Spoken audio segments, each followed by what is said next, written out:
Kompas TV, inspirasi Indonesia.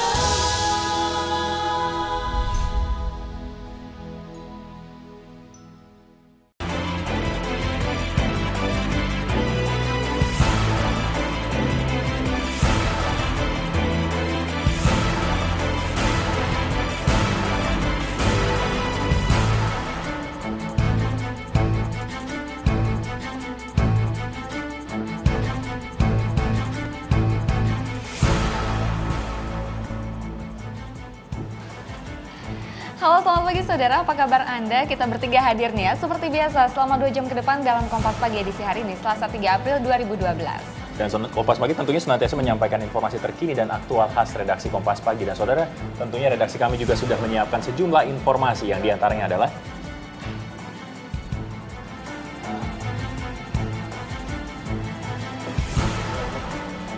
harga sejumlah komoditas pokok di sejumlah daerah di Indonesia terus naik.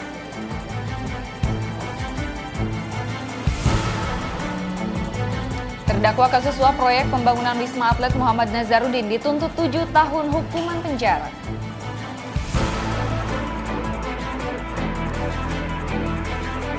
Sedikitnya 3 orang tewas dalam aksi penembakan di sebuah perguruan tinggi swasta di Oakland, California.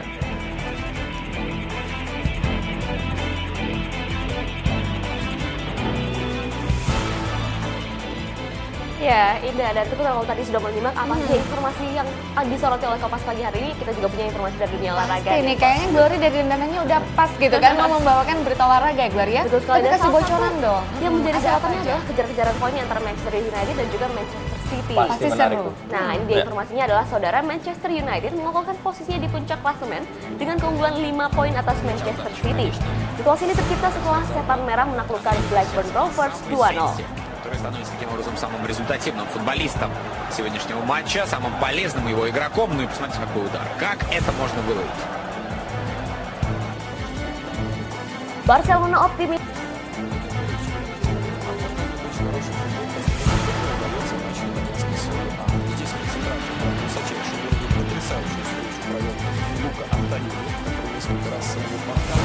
Ya, dari tadi secuplik dari informasi berita olahraga yang akan disampaikan nanti dan saya Gloria Oyang masih akan kembali beberapa saat lagi. Saya siap-siap dulu ya. Iya. Udah ya, Teguh. Nanti akan menyampaikan informasi selengkapnya. Glory pasti pindah ya. dulu nih sebentar ya. Pindah dulu ya. Nanti kita ketemu lagi Sampai ya. jumpa. Terima kasih Glory. Makasih. Iya, dan saudara selama 2 jam ke depan seperti tadi kita sebutkan sudah banyak sekali informasi yang kami siapkan, tentunya juga tidak ketinggalan ada perbincangan khas Kompas Pagi ya. Betul, nanti kita hadirkan selengkapnya dan saudara langsung saja bersama saya Teguh Parvinanda. Dan saya Indah Diana Pita, inilah Kompas Pagi selengkapnya.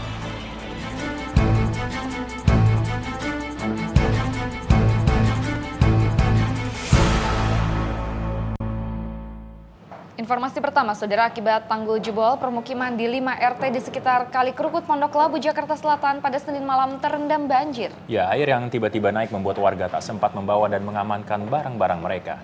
Kawasan Bango 4 bawah Pondok Labu, Jakarta Selatan pukul 7 Senin malam mulai terendam banjir. Ketinggian banjir mencapai 1 hingga 1,5 meter dan sebagian rumah warga terendam seluruhnya dan tidak lagi bisa ditempati. Warga juga tidak sempat membawa barang-barang mereka untuk diungsikan. Banjir ini diakibatkan jebolnya tanggul di sekitar Kali Kerukut. Untuk mengantisipasi banjir, pemerintah sebenarnya sudah membangun waduk di sekitar kawasan ini.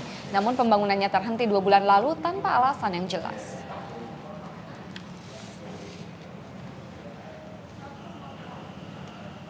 Ya saudara, hujan deras yang mengguyur kawasan Jabodetabek Senin sore hingga malam kemarin juga membuat sebagian wilayah banjir. Ya, misalnya di Ciledug, Tangerang Selatan ya, di sana banjir setinggi 40 cm menyebabkan kemacetan panjang. Banjir menggenangi sepanjang jalan Dr. Sutomo Ciledug Raya, Tangerang Selatan. Banjir ini juga membuat pengendara motor terpaksa mendorong motor mereka karena mogok. Banjir juga membuat macet dari lampu merah Joglo sampai titik banjir di Ciledug. Selain hujan deras, banjir juga terjadi akibat sistem drainase yang buruk dan banyaknya sampah yang membuat aliran air tersumbat. Wah, jauh banget ya, masalahnya ya pas lagi pulang kerja kayak gini, banyak motor kayak gini jadinya kayak gini banget nih. Karena mampet, jembatannya itu banyak sampah. Jadi di jembatan itu ada kabel listrik, jadi mampet air. Hujan deras juga membuat ketinggian air di Bendungan Katulampa, Kecamatan Bogor Timur, Kota Bogor, Jawa Barat mencapai 80 cm. Warga yang tinggal dekat aliran Sungai Ciliwung diminta waspada karena status di Katulampa siaga 4 dan kemungkinan air bisa semakin tinggi karena kondisi cuaca di puncak masih turun hujan. Tim Liputan Kompas TV. Ya, itu masalah yang sekarang ini sedang dihadapi oleh warga Jakarta ya, banjir. Betul, dan ini juga ada satu lagi masalah yang dihadapi masyarakat Indonesia secara keseluruhan. Saudara, pasca kenaikan harga Pertamax yang cukup tinggi, masyarakat mengeluhkan kenaikan harga bahan bakar non-subsidi ini. Dan sejumlah konsumen enggan beralih ke jenis bahan bakar lain karena Pertamax dinilai lebih mengoptimalkan mesin kendaraan. Ya, dan pemerintah juga ternyata tekun mempercepat program diversifikasi energi seperti gas untuk menghadapi harga minyak dunia yang semakin tinggi. Kenaikan harga minyak mentah dunia memengaruhi harga minyak mentah Indonesia atau Indonesian Crude Price hingga $128 Amerika Serikat per barel. Selain itu, dengan menguatnya nilai tukar dolar Amerika Serikat yang menembus level Rp9.200, turut mengangkat harga bahan bakar jenis Pertamax. Sejak kemarin, harga Pertamax sudah mencapai Rp10.200 hingga Rp10.250 per liter. Kondisi ini membuat pemerintah harus segera melakukan diversifikasi energi. Keberadaan APBN Perubahan 2012 akan mempercepat program diversifikasi energi. Dengan mempercepat penyediaan, pendistribusian, dan penetapan harga BBG, harga LGV untuk transportasi jalan. Ini penting agar kita bisa merangsang, menstimulus, memberikan opsi. Percepatan program diversifikasi energi dengan penetapan harga bahan bakar gas atau BBG untuk transportasi jalan akan memberikan alternatif pengganti bahan bakar minyak, termasuk mengupayakan infrastrukturnya. Tim Liputan Kompas TV, Jakarta. Ya, ini masih terkait dengan bahan bakar minyak ya. Antrean panjang kendaraan saudara di sejumlah SPBU di Kota Timika, Papua masih terjadi sejak pengurangan pasokan dari Jober Pertamina Timika 2 pekan lalu. Dan sejumlah warga malah mengambil untung dengan mengantre di SPBU, kemudian menjual secara eceran dengan harga yang tinggi. Antrean kendaraan berbahan bakar premium di salah satu SPBU di Jalan Hasanuddin Timika, Kabupaten Mimika, Papua, memanjang hingga 500 meter. Pihak SPBU hanya menerima pasokan BBM dari Jober Pertamina Timika 16 hingga 24 kiloliter dari pasokan normal sebelumnya sebesar 32 kiloliter. Pihak SPBU pun membatasi penjualan BBM jenis premium, maksimal 5 liter untuk kendaraan roda 2 dan 20 liter untuk roda 4. Pembatasan BBM ini menjadi lahan usaha bagi sejumlah warga untuk melakukan aksi ambil untung dengan mengantre kemudian dijual kembali secara eceran dengan harga tinggi. Aksi ini bahkan dilakukan secara terang-terangan, tidak jauh dari SPBU. Di Banjarmasin, pembatasan pembelian BBM bersubsidi di seluruh SPBU di Kalimantan Selatan menjadi dalih pedagang tetap menaikkan harga. Harga premium eceran di Banjarmasin masih mahal, di kisaran Rp6.000 hingga Rp6.500 per liter.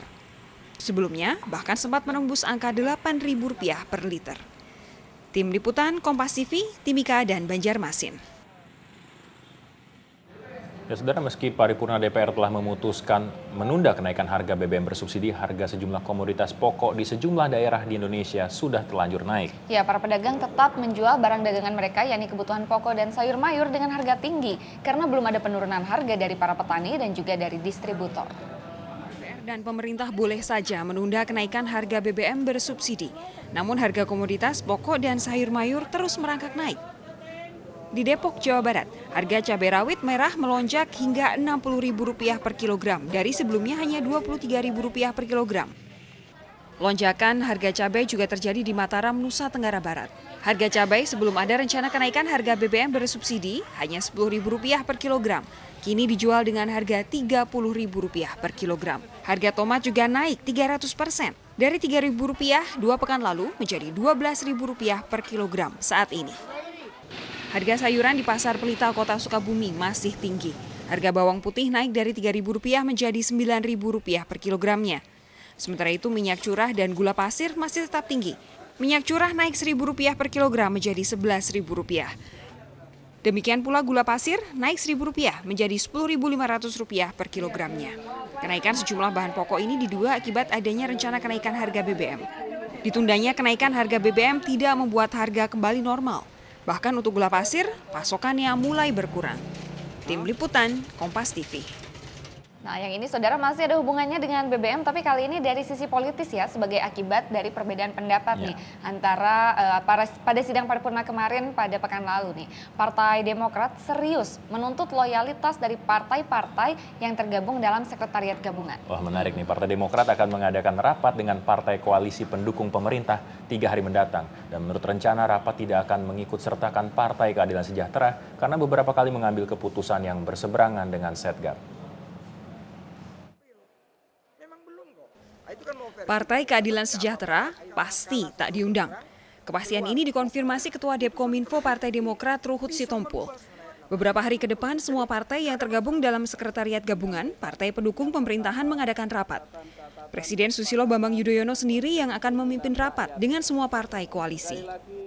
Disitulah kalau saya lihat apabila sudah tidak di dalam Setgab lagi, saya rasa di kabinet juga akan menghitung waktu.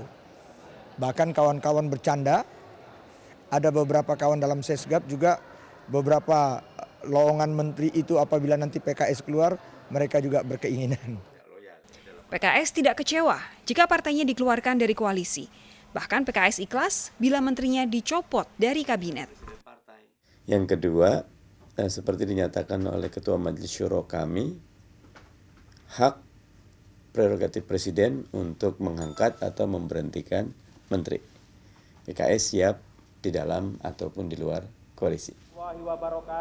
Partai Keadilan Sejahtera memang beberapa kali mengambil keputusan yang tidak sejalan dengan sekretariat gabungan. Belum setahun berdiri, tahun 2011, keutuhan Setgab langsung diuji oleh hak angket Senturi.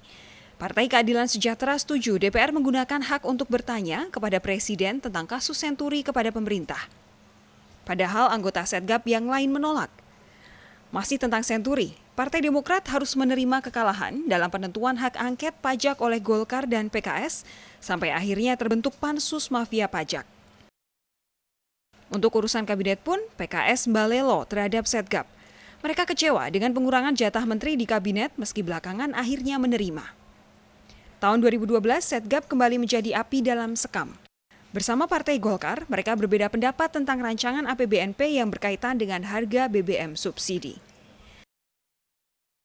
Meski sudah beberapa kali dikecewakan para anggota Setgab, Ketua Umum Setgab sampai kini tidak juga mengeluarkan anggota Setgab yang tak sepaham dengan keinginan bersama Setgab.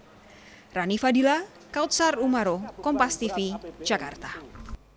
Wah, PKS nggak akan diajakin rapat nih katanya ya. Betul. Nah, tapi ternyata kemarin juga Presiden SBY ini sudah memanggil sejumlah menteri ke kediamannya di Cikeas, Bogor. Katanya sih isunya nih gosipnya akan membahas reshuffle kabinet terutama terhadap menteri-menteri yang berasal dari PKS ya. Wah, tapi ternyata memang isu seperti itu sudah dibantah langsung oleh juru bicara Kepresidenan Julian Pasha. Dan memang menurut Julian pemanggilan menteri-menteri ke Cikeas untuk membahas rencana kerja Presiden selama 1 bulan ke depan. Jadi untuk bahas rencana kerja ya, bukan untuk bahas reshuffle ya. Betul. Ya, kita tunggu saja ya bagaimana perkembangannya. Apakah PKS akan dikeluarkan dari koalisi atau justru akan dipertahankan ya? Ya, kita tinggalkan dulu soal koalisi-koalisi ini. Kita beralih ke informasi selanjutnya. Tapi masih berhubungan dengan BBM nih, Nda. Ini sisa-sisa kemarin ya, sidang paripurna hari Jumat ya? Betul ya, saudara, memang aksi anarkistis pada unjuk rasa menolak kenaikan harga BBM bersubsidi Jumat lalu menyebabkan pagar gedung MPR DPR rusak dan roboh. Ya, dan untuk memperbaikinya, Ketua Setjen DPR menganggarkan dana sebesar 200 juta rupiah. Unjuk rasa di depan gedung MPR DPR Jumat lalu tak hanya menyebabkan pagar DPR rusak parah. Pagar sepanjang 10 meter di sisi barat dan timur halaman gedung bahkan lepas dari pondasinya. Pagar yang dijebol massa ini dinilai Sekretariat Jenderal DPR sebagai kerusakan terparah dalam 4 tahun terakhir. Untuk itu, Setjen DPR harus mengucurkan dana perbaikan pagar hingga 200 juta rupiah. Perbaiki akibat kerusakan ini, totally ada kurang lebih 18 item pekerjaan yang harus. Jumat lalu tak hanya menyebabkan pagar DPR rusak parah. Pagar sepanjang 10 meter di sisi barat dan timur halaman gedung bahkan lepas dari pondasinya. Pagar yang dijebol massa ini dinilai Sekretariat Jenderal DPR sebagai kerusakan terparah dalam 4 tahun terakhir. Untuk itu, Setjen DPR harus mengucurkan dana perbaikan pagar hingga 200 juta rupiah. Perbaiki akibat kerusakan ini, totally ada kurang lebih 18 item pekerjaan yang harus dilakukan. Misalnya untuk pemasangan, karena ada pagar-pagar besinya juga memang copot, tetapi juga ada yang hilang sehingga harus kita ganti lagi ya. Kemudian fondasi dan sebagainya, pokoknya ada 18 item pekerjaan. Dan kalau sampai sekarang perhitungan dari unit teknis yang sudah dikaji dan dipelajari itu ya sekitar 200 jutaan. Sejak hari Minggu, sejumlah pekerja mulai memperbaiki pondasi pagar. Perbaikan ini diperkirakan memakan waktu 1 minggu. Tim Liputan Kompas TV, Jakarta. Hasil rapat paripurna DPR yang menghasilkan keputusan terkait dengan APBNP 2012 masih menjadi polemik. Sejumlah pakar hukum tata negara mendatangi Mahkamah Konstitusi guna mendaftarkan gugatan uji materi Undang-Undang Pasal 7 Ayat 6A yang dianggap bertentangan dengan Undang-Undang Dasar. Pakar hukum tata negara Yusril Iza Mahendra menyerahkan 12 eksemplar permohonan uji materi dan formil Pasal 7 Ayat 6A Undang-Undang APBNP ke Mahkamah Konstitusi Senin sore.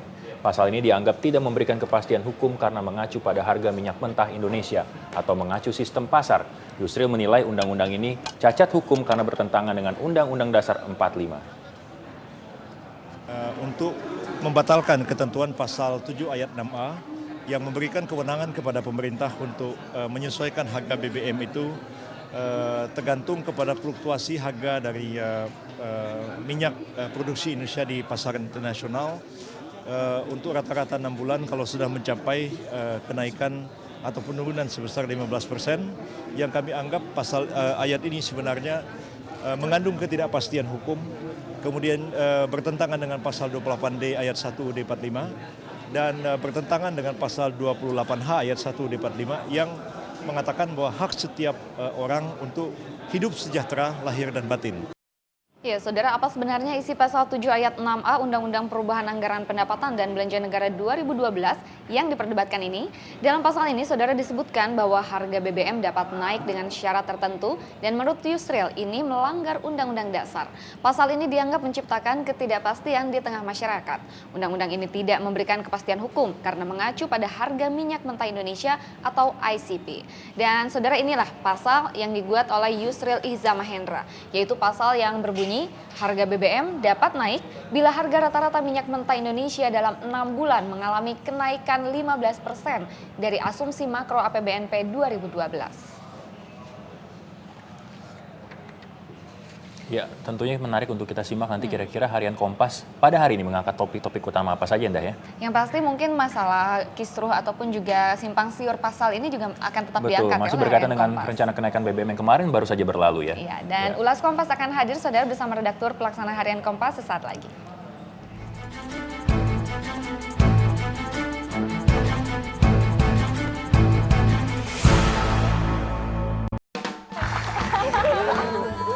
Satu tahun 12 film. Gali inspirasi di setiap perbincangan. Cegah diabetes sebelum terlambat. Jalani 3J, hitung jumlah kalorinya, pilih jenis makanannya, dan atur jadwalnya. Minum Diabetasol 2 kali sehari. Diabetasol. Komik Action episode selanjutnya. Komik Action! Apa jadinya kalau para komik bicara tentang geng motor? Seharusnya jangan begitu ya. Lempar aja yang jauh. Kalau geng ya, di Amerika ya, itu kan ngejajar kan. Di Indonesia di gang. Lo mau gimana? Ayo kita jalan rame-rame. Aduh, sempit banget. Komik Action episode geng motor. Kompas, inspirasi Indonesia. Jangan seger aja. Untuk tetap aktif, tubuh butuh vitamin dan mineral. Minum Hydro, air kelapa asli dengan 7 kebaikan.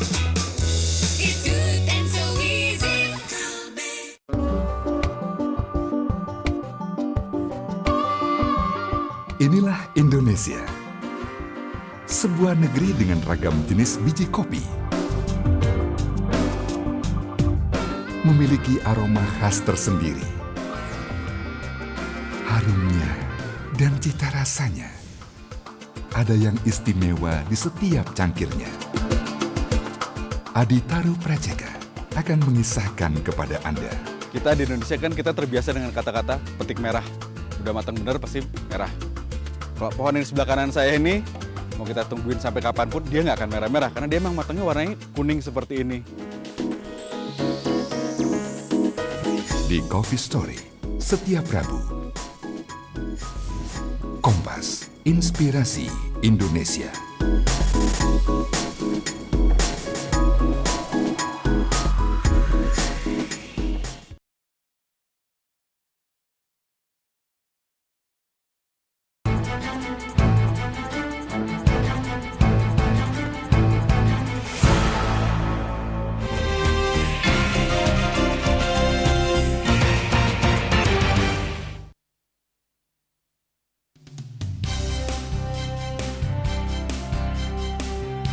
Buruknya infrastruktur jalan di wilayah perbatasan Kalimantan Barat, Timur, dan Tengah memaksa penduduk memenuhi sebagian besar kebutuhan hidup mereka dari Malaysia. Kondisi jalan yang buruk memperlambat pembangunan infrastruktur lainnya dan mempermiskin penduduk. Namun pemerintah membantah mereka tidak memperhatikan Kalimantan. Liputan kondisi infrastruktur di Kalimantan menjadi sorotan harian Kompas Selasa 3 April 2012. Persidangan suap Wisma Atlet kembali digelar. Mantan Bendahara Umum Partai Demokrat Muhammad Nazarudin meminta jaksa penuntut umum mengungkapkan siapa penyuap dalam dugaan suap Wisma Atlet SEA Games. Sementara itu jaksa meminta hakim memidana Nazarudin selama 7 tahun penjara dengan denda 300 juta subsidiar 6 bulan kurungan. Baca selengkapnya perkembangan kasus suap Wisma Atlet di harian Kompas. Subsidi BBM membengkak 5 triliun rupiah per bulan dengan batalnya kenaikan harga BBM. Namun APBN Perubahan 2012 memiliki cadangan dana untuk menutupinya, yaitu dari anggaran kompensasi BBM sebesar lebih dari 30 triliun rupiah.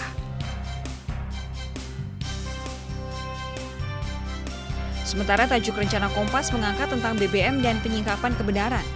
Konflik yang tercipta ketika isu kenaikan harga BBM mengemuka menjadi cermin nyata tentang perilaku bangsa ini mulai dari para elitnya, pemerintah, dan masyarakat umumnya.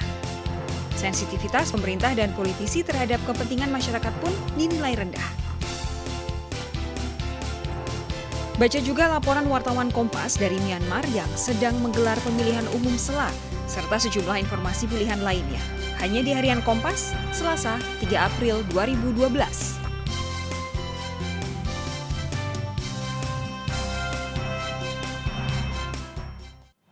Ya, saudara, kondisi jalan yang buruk memperlambat pembangunan infrastruktur lainnya yang akhirnya membuat suatu wilayah menjadi sulit berkembang.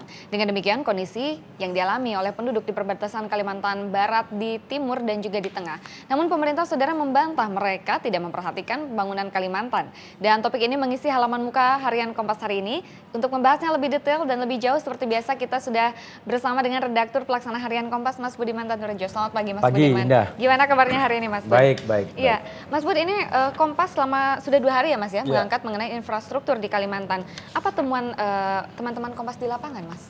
Ya, kita memang mengangkat tema infrastruktur di Kalimantan ya, yang khususnya adalah daerah-daerah yang berbatasan dengan Malaysia ya. Di situ memang nampak sekali bahwa penduduk-penduduk di daerah perbatasan itu memang lebih memilih untuk mendapatkan bahan pokoknya dari Malaysia. Karena selain harganya relatif murah dan juga akses jalannya, akses menuju ke tempat belanja itu lebih mudah dibandingkan untuk masuk ke wilayah Indonesia. Mengapa itu kami angkat? Karena sebetulnya ada faktor integrasi nasional di situ ya. Dalam kasus seperti ini sebetulnya sudah ada beberapa waktu lalu juga dilansir, diangkat oleh Kompas. Kemudian warga negara Indonesia itu memilih kemudian ketika ketergantungan ekonominya begitu besar kepada Malaysia dan memilih berpindah menjadi warga negara Malaysia. Itu yang sebenarnya terjadi. Tetapi kemudian reportase dari hampir dari 4 dan 5 koresponden Kompas di wilayah Kalimantan itulah yang menggambarkan bagaimana sebetulnya kondisi jalan khususnya di daerah perbatasan Malaysia itu yang buruk kondisinya. Betul. Kemarin ya Mas ya sempat foto di harian Kompas menghadirkan kondisi jalan yang buruk sekali. Tapi hari ini pemerintah ternyata membantah bahwa kami tidak mengabaikan Kalimantan. Bagaimana Mas ya? Betul, memang menjadi hak dari pemerintah ya, hak dari pemerintah termasuk juga statistiknya pemerintah untuk mengajukan data tandingan. Tetapi laporan dari wartawan kami yang ada di lapangan yang fotonya kemarin juga dapat dilihat betapa sebetulnya kondisi itu hancur. Nah, sebetulnya itulah yang terjadi bagi pemerintah. Tentunya kita memang terima kasih kepada pekerjaan umum yang mengatakan tidak melupakan Kalimantan. Marilah kita lihat secara bersama-sama bagaimana kondisi dari Kalimantan itu sendiri gitu. Jangan kemudian juga departemen langsung menerima saja laporan-laporan dari bawahnya tanpa melihat realitas yang ada di lapangan. Ini apakah karena memang otonomi daerah yang belum terlaksana dengan maksimal atau bagaimana, Mas, menurut pantauan Kompas? Banyak soal, kadang-kadang pengambil keputusan di Jakarta itu sangat mengandalkan kepada laporan-laporan dari daerah. Tapi tidak melihat betul realitas yang ada di lapangan. Nah, inilah yang sebenarnya budaya birokrasi kita yang seakan-akan tetap menciptakan asal bapak senang. Pokoknya dilaporkan yang baik-baik, sementara realitas sosial yang ada itu berbeda 180 derajat. Nah, tugas dari media inilah sebetulnya melakukan kontrol sosial, melaporkan kondisi faktual yang ada di lapangan agar menarik perhatian dari pemerintah pusat. Nah, sekarang mungkin saatnya pekerjaan umum kemudian datang ke lapangan, melihat ke lapangan bagaimana kondisi di lapangan untuk juga mengkoreksi katakanlah kalaulah betul apa yang disampaikan oleh laporan bawah itu tidak sepenuhnya benar. Iya. Nah, di Kalimantan sendiri, Mas, menurut temuan teman-teman Kompas di sana, bagaimana masyarakat sebenarnya? Apakah mereka memang sudah antipati kepada pemerintah Indonesia sendiri atau justru tidak peduli? Yang penting mereka bisa menghidupi kebutuhan mereka dan itu didapat dari Malaysia begitu? Ya betul. Kalau antipati mungkin tidak ya. Tapi kan kalau kita berbicara soal integrasi nasional kita sebagai bangsa kan banyak variabel di situ. Ya. Artinya bagaimana kemudian dalam konteks ekonomi tadi, ketika kebutuhan ekonomi kemudian dapat didapatkan dari negara tetangga, katakanlah itu kan pasti mereka akan merasakan kenikmatan di situ. Dan juga sebetulnya juga banyak sekali kemudian warga negara Indonesia yang kemudian ya berpindah saja, atau bagi mereka juga tidak terlalu jadi masalah apakah menjadi warga negara Indonesia menjadi warga Malaysia. Temuan ini memang belum diungkap, tapi ini pernah diungkap dan ada sebuah buku yang menuliskan bahwa faktor ekonomi ini bisa mempengaruhi proses integrasi nasional. Nah, selain itu juga kemudian soal penetrasi dari siaran radio dan lain sebagainya di daerah perbatasan ya. Nah, itu kan juga bisa mempengaruhi tingkat keindonesiaan dari warga negara Indonesia yang ada di situ gitu. Iya, jadi nasionalisme mereka terkikis ya, Mas, lama-lama kalau begitu terus. Nah, ini ada hal lain juga yang menjadi sorotan harian Kompas ini mengenai kasus suap Wisma Atlet ya, Mas ya. Kemarin kita tahu bersama bahwa Jaksa Penuntut Umum di Pengadilan Tindak Pidana Korupsi ini sudah menuntut terdakwa kasus suap proyek pembangunan Wisma Atlet Muhammad Nazarudin dengan 7 tahun penjara. Tapi Nazarudin katanya kecewa ya, Mas, karena jaksa tidak menyebut-nyebut nama Anas Urbaningrum di situ, dan nanti Nazarudin akan menyiapkan pembelaannya pada sidang Senin pekan depan. Kita akan simak terlebih dahulu ya, Mas ya. Ini dia liputannya, Saudara. Jaksa Penuntut Umum membacakan 1124 halaman tuntutan terhadap terdakwa kasus suap proyek pembangunan Wisma Atlet Muhammad Nazarudin dalam persidangan Senin sore di Pengadilan Tindak Pidana Korupsi. Jaksa menuntut Muhammad Nazarudin dengan hukuman kurungan 7 tahun penjara dan denda sebesar 300 juta rupiah. Dalam persidangan yang berlangsung selama 2 jam, JPU menilai Nazarudin terbukti telah melakukan tindak pidana korupsi dan melanggar Undang-Undang Pemberantasan Tindak Pidana Korupsi. Jaksa mengungkap keterlibatan Nazarudin sebagai anggota dewan dalam memenangkan PT DGI sebagai pemenang tender pembangunan Wisma Atlet berdasarkan hasil pemeriksaan 30 saksi di Pengadilan Tipikor. Nazarudin merasa tuntutan jaksa tidak didukung dengan adanya barang bukti dan fakta persidangan. Mau 20 tahun, mau 30 tahun, saya nggak keberatan. Tapi kalau nggak ada fakta persidangan, barang bukti nggak ada, soal dibilang grup permai, sudah ada jawaban dari instansi resmi yang mengeluarkan perusahaan Menkumham, tidak ada permai grup. Apa, masa terus dibilang tadi saya sudah mengakuin, itu kan merekayasa. Kuasa hukum Nazarudin menganggap tuntutan ini telah mengorbankan Nazarudin karena nama Anas Urbaningrum tidak disebut. Ya, tuntutan tadi sangat memaksakan diri dan kelihatan rekayasa. Semuanya tidak berdasarkan fakta persidangan, tetapi berdasarkan BAP dan yang semaunya sendiri. BAP dari awal kan dakwaan maupun BAP itu tidak ada nama Anas Urbaningrum. Tetapi kita lihat dari data bukti yang diajukan oleh jaksa, terbukti bahwa dalam rapat Komisi 10 hadir Pak Anas Urbaningrum kan yang membahas proyek Hambalang dan proyek Wisma Atlet ya. Kubu Nazarudin akan mempersiapkan pembelaannya pada sidang selanjutnya yang akan digelar Senin depan di Pengadilan Tindak Pidana Korupsi Jakarta. Tim Liputan Kompas TV Jakarta. Nah, itu dia ya, Mas ya, memang mereka kecewa pihak Nazarudin tidak ada nama Anas Urbaningrum, tidak ada fakta dipersidangkan yang kemudian menjadi pertimbangan jaksa. Apakah Kompas bagaimana menyikapi dan melihat ini, Mas? Ya begini, dalam sebuah proses persidangan yang dipakai adalah kesaksian-kesaksian dan apa yang terjadi dalam persidangan. Bukan pernyataan-pernyataan politik, bukan pernyataan-pernyataan bantahan yang berada di luar persidangan. Sehingga yang di persidangan itulah yang dicatat oleh panitera dan seharusnya menjadi pertimbangan hakim. Sehingga dalam konstruksi yang demikian memang ini adalah kesempatan yang baik bagi Nasaruddin, bagi pengacaranya untuk mengungkapkan apa yang sebenarnya terjadi dan sejauh mana keterlibatan dari elit-elit Partai Demokrat yang lain. Kan ada kesempatan untuk melakukan pembelaan diri, baru kemudian eksepsi, duplik, dan kemudian pada putusan itu sendiri. Itulah yang kita menunggu saja bagaimana Nasar kemudian mengungkapkan segalanya yang dia tahu dalam persidangan, dalam pembelaan dia, sehingga publik pun mempunyai sebuah pemahaman yang jelas bagaimana sebenarnya konstruksi kasus dari Wisma Atlet itu. Hari Senin nanti ya Mas ya, kita lihat bagaimana persidangan akan berlanjut. Nah kemudian Mas, ini mengenai subsidi BBM yang di sini juga diangkat oleh Kompas ya, bengkak 5 triliun rupiah per bulan. Apa yang coba disampaikan oleh Kompas dalam hal ini Mas? Ya sangat mungkin terjadi ya, sangat mungkin terjadi ketika kemudian BBM tidak naik per 1 April, dan ditambah dengan formulasi bahwa harga Pertamax menjadi 10.200 ya, meskipun ada SPBU yang berbeda-beda, otomatis orang-orang yang selama ini mengkonsumsi Pertamax bisa saja kemudian beralih kepada premium yang harganya 2 kali lipat lebih murah daripada Pertamax, sehingga konsumsi bahan bakar minyak bersubsidi premium pasti akan membengkak, sehingga itulah yang kemudian dicerminkan oleh jumpa pers dari Menteri Keuangan bahwa potensi pembengkakan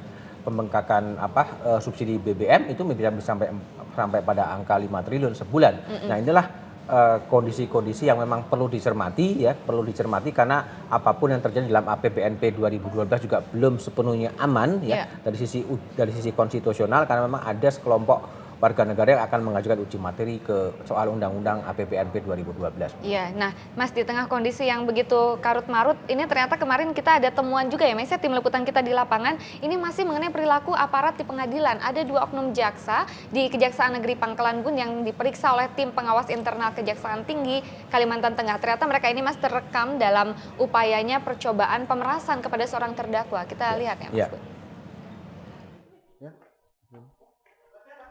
Hah? Gitu ya. Gimana? Saya kira enggak. Video ini diambil secara tersembunyi oleh pihak keluarga Ede Agustus tahun lalu. Rekaman ini memuat percakapan yang mengarah pada tindak percobaan pemerasan oleh 2 jaksa, yakni Jaksa S dan Jaksa SW di Pangkalan Bun, Kalimantan Tengah. Yang bertindak. Seandainya jadi tersangka dengan nanti Pak aja enggak tolong tidak melanggar kita kan itu. Kalau saya enggak ini enggak apa-apa. Dalam video terdengar percakapan antara Jaksa S dan seorang anggota keluarga terdakwa Ede. Jaksa S adalah Kepala Seksi Pidana Umum Kejaksaan Negeri Pangkalan Bun. Atas bukti ini, Kejaksaan Tinggi Kalimantan Tengah telah memeriksa Jaksa S dan Jaksa SW. Di Pak Jaksa Tinggi, Kepala Kejaksaan Tinggi itu untuk ditarik di sini. Sudah ada surat perintahnya untuk sementara dinonjolkan di Kejaksaan Tinggi. Ya, jadi supaya fokus ke pemeriksaan. Jadi tidak lagi menangani perkara-perkara yang ada di Pangkalan Bun. Kedua oknum jaksa tercatat sebagai jaksa penuntut terhadap terdakwa Ede atas perkara konflik lahan perkebunan sawit. Kasus jaksa yang mencoba memeras telah terjadi beberapa kali. Tahun 2008, Effendi Panjaitan, seorang jaksa di Medan, memeras pegawai rumah sakit Adam Malik senilai 5 juta rupiah. Effendi mendapat sanksi disiplin dan diberhentikan. Kemudian seorang jaksa Kejari Tangerang berinisial DWS diduga memeras seorang pegawai BUMN.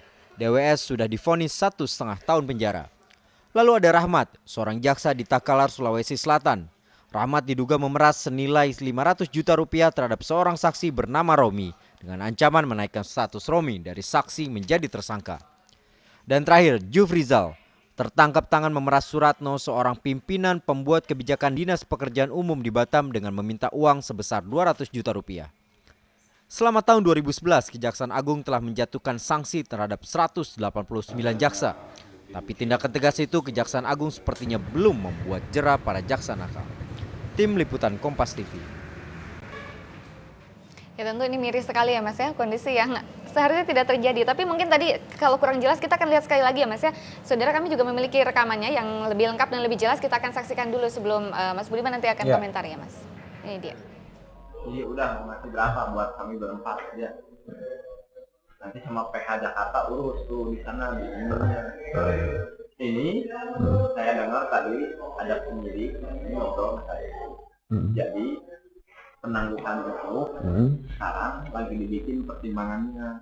Iya. Mau ngasih berapa nih kami ya? Masa nggak ngasih buat lebaran? Iya. Buat pulang? Buat berempat? Maksudnya kapan pulang? Hari Jumat ini ya. Jumat ya, maksudnya ya. Berarti kasih peluang keluar, kasih peluang perkara nanti nggak ngasih. Iya. Tenang lah, nanti saya ngomong. Ya, komentarnya Mas Budiman. Ya, itu adalah realitas yang sangat terbuka ya. Artinya Presiden mengatakan bahwa akan memimpin sendiri pemberantasan korupsi di negeri ini dengan pedang. Tetapi kenyataannya fakta-fakta yang ada di lapangan justru jaksa, justru aparat penegak hukum itu sendiri yang memperdagangkan hukum itu sendiri gitu loh. Nah, pertanyaannya kemudian kenapa sebetulnya ketika Presiden sudah sangat tegas untuk memberantas korupsi, memimpin pemberantasan korupsi, satu. Yang kedua, masyarakat pun semakin berani ya. Itu kan direkam oleh keluarga dan kemudian untuk menjaga-jaga. Tapi mengapa itu terjadi terus gitu loh. Nah, inilah sebetulnya yang menjadi sebuah pertanyaan. Apakah memang komitmen dari pimpinan nasional untuk memberantas korupsi betul-betul tercerminkan pada level pada aparat penegak hukum, dan harusnya memang ada sanksi yang cukup keras sehingga ada deterrent effect, ada efek jera agar ini tidak menyebar kepada aparat penegak hukum lain baik itu jaksa maupun polisi. Iya. Jadi apakah dari temuan itu seharusnya bisa langsung diambil tindakan ya Mas ya? Saya pikir iya, tapi kan kita kadang berpikir sangat legalistik ya, harus diperiksa dulu, harus dibawa ke pengadilan dulu. Inilah yang membuat masyarakat tidak sabar atas perilaku-perilaku yang seperti ini. Kalau faktanya sudah cukup telak dalam ucapan-ucapan sebelum, minimal dia dicopot terlebih dahulu bahwa sanksi administrasi dikerjakan dulu, sanksi pidananya menjadi belakangan. Sehingga ada upaya-upaya yang lebih menerobos sehingga tidak masuk dalam pendekatan yang sangat legalistik begitu. Baik, mudah-mudahan ini didengar Mas sama pemerintah dan juga pihak berwenang di luar sana. Mas Budiman, terima kasih banyak sudah hadir, dan tentunya saudara, selain berita-berita yang kami ulas tadi, Harian Kompas juga masih menyajikan sejumlah informasi lainnya. Anda bisa membacanya lebih lengkap dalam Harian Kompas hari ini. Mas Budiman, terima kasih sekali lagi, dan Kompas Pagi saudara masih akan kembali bersama saya dan Tuku Parvinanda seputar masalah perkembangan pilkada di DKI Jakarta dan juga di Aceh yang akan berlangsung pada tahun ini. Jangan kemana-mana, tetap di Kompas Pagi.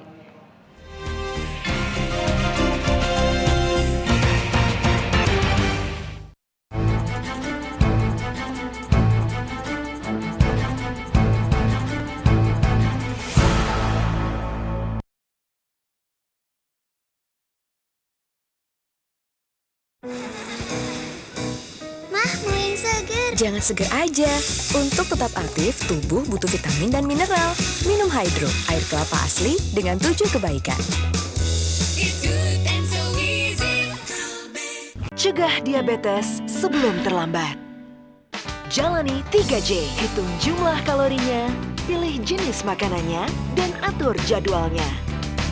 Minum Diabetasol 2 kali sehari. Diabetasol. Mereka tidak takut ditantang riak.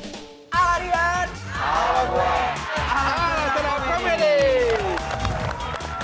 Mereka siap menunjukkan sisinya yang beda dari biasa. Selamat malam. Malam ini akan turun hujan badai di hati Anda. Dalam Ala Rian. Kompas, inspirasi Indonesia. Tidak ada negara tanpa birokrasi, tapi birokrasi jangan menghambat tujuan. Disampaikan ringan. Setiap ada masalah, ada jalan keluarnya. Jalan keluar. Kompas, inspirasi Indonesia. Mah, mau yang seger? Jangan seger aja. Untuk tetap aktif, tubuh butuh vitamin dan mineral. Minum Hydro, air kelapa asli dengan 7 kebaikan.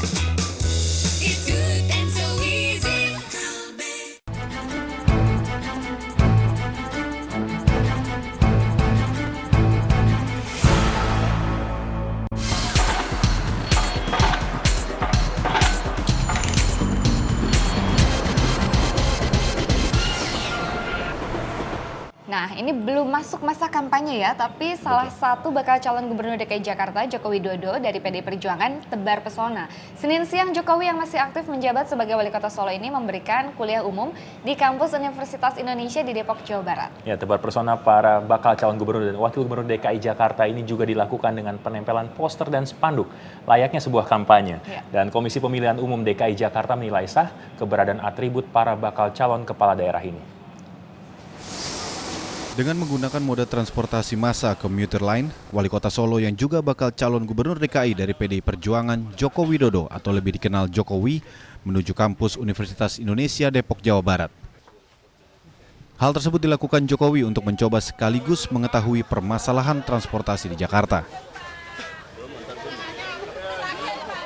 Sesampai di UI, Jokowi memberikan kuliah umum kepada ratusan mahasiswa UI. Dalam kuliah umumnya, Jokowi mengutarakan beberapa hal, termasuk pengalamannya menjabat wali kota Solo sejak 6 tahun lalu. Menyelesaikan sejumlah permasalahan transportasi di Jakarta, Jokowi menilai Pemprov DKI harus bekerja sama dengan wilayah penyangga Jakarta. Yang paling penting tadi, yang pertama kita bentuk yang namanya Land Transportation Authority. Otoritas untuk transportasi darat ini harus diwadahi dalam sebuah rumah sehingga ada kerjasama pemerintah pusat, harus diajak bicara, DKI, kemudian pemerintah di sekitar Jakarta, Banten, Jawa Barat, harus diajak bicara dalam satu rumah itu yang namanya. Selain itu, penyelesaian seluruh koridor busway menjadi target utama Jokowi jika dirinya terpilih sebagai gubernur DKI Jakarta. Jokowi merupakan salah satu bakal calon gubernur DKI Jakarta yang berpasangan dengan Basuki Cahayapurnama atau yang lebih akrab disapa Ahok. Tak hanya Jokowi, tebar pesona para bakal calon gubernur dan wakil gubernur sudah terasa dengan keberadaan sejumlah alat peraga di sejumlah wilayah di Jakarta. Spanduk dan poster pasangan bakal calon mulai menghiasi sejumlah tempat di ibu kota. Pemandangan seperti ini biasa kita jumpai pada masa kampanye sebuah pemilihan umum. Sementara masa kampanye Pilkada DKI baru digelar sekitar bulan Juni mendatang. Ketua KPUD DKI Jakarta, Juri Hardianto, mengatakan keberadaan alat peraga dari masing-masing pasangan bakal calon itu sah dari sisi penyelenggara pemilihan umum. Yang kedua, dari sisi penyelenggara pemilihan umum, apa yang dilakukan oleh para bakal calon memasang gambar alat peraga maupun pesan apapun, jauh maknanya lebih baik ketimbang tidak ada. Kenapa? Karena mereka butuh juga memperkenalkan diri kepada masyarakat. Selain itu, juri menambahkan, selama peletakan atribut tidak melanggar peraturan daerah, seperti penataan atribut yang tidak mengganggu tata kota DKI, juga dianggap sah. Keberadaan para bakal calon pemimpin DKI ini memang terbilang baru. Alex Nurdin yang masih menjabat Gubernur Sumatera Selatan dan Jokowi sebagai wali kota Solo perlu kerja ekstra keras untuk melakukan sosialisasi. Tentunya selain memperkenalkan diri, sosialisasi dilakukan untuk meraup suara maksimal. Dari Depok, Jawa Barat dan Jakarta, Tim Liputan Kompas TV.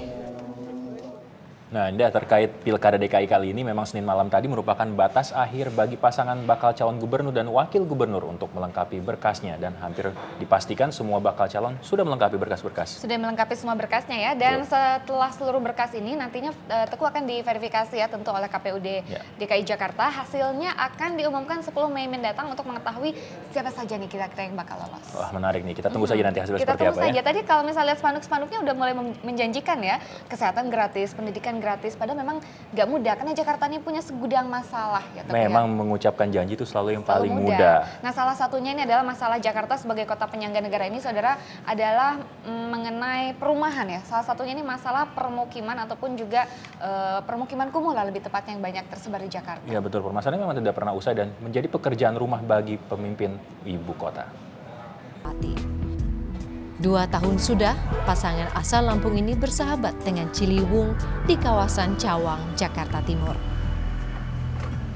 Bersama 6 orang anak, Rusli dan Wati tinggal di gubuk sederhana yang terbuat dari kayu, dilengkapi peralatan rumah tangga ala kadarnya.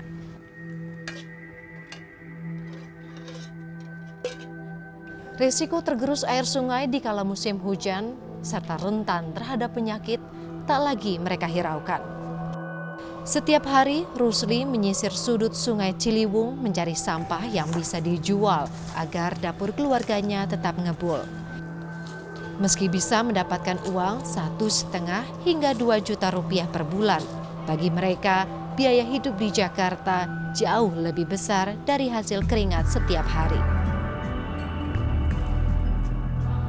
Untuk kebutuhan listrik, mereka bisa mendapatkannya dengan membayar Rp15.000 per bulan.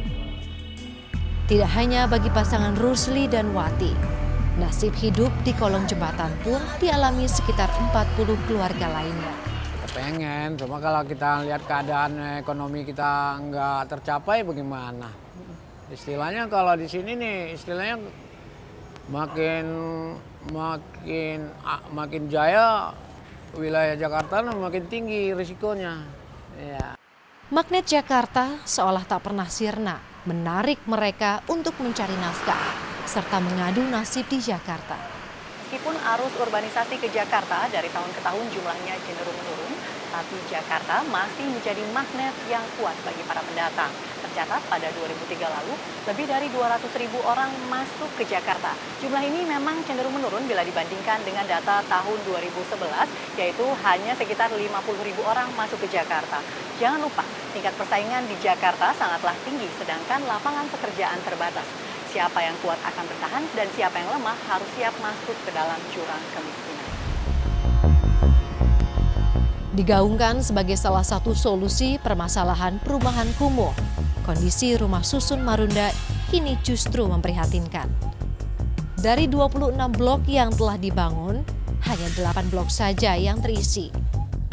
Dengan total per blok sebanyak 100 unit.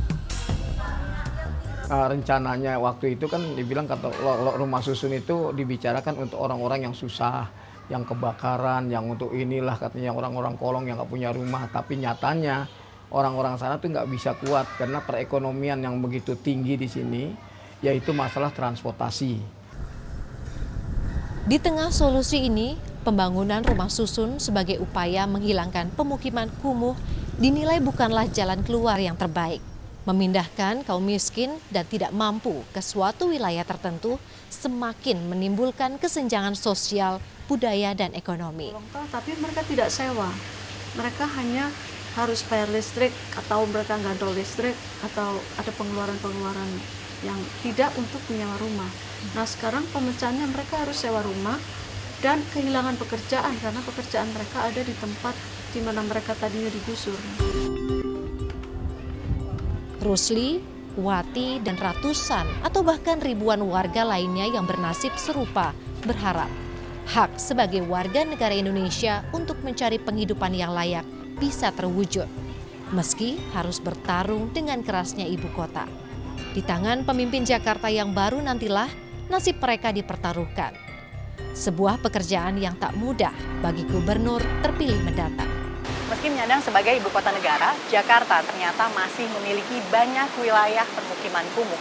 Padahal dalam program-program pemerintah telah memasukkan program pengentasan pemukiman kumuh. Namun kenyataan di lapangan ternyata berbeda. Ini tentunya akan menjadi pekerjaan rumah yang harus ditangani lebih serius oleh calon gubernur dan juga wakil gubernur yang nantinya akan memimpin ibu kota. Karena Jakarta tidak hanya diperuntukkan bagi kaum berada. Ina Natalia, Albert Ade, Kompas TV, Jakarta.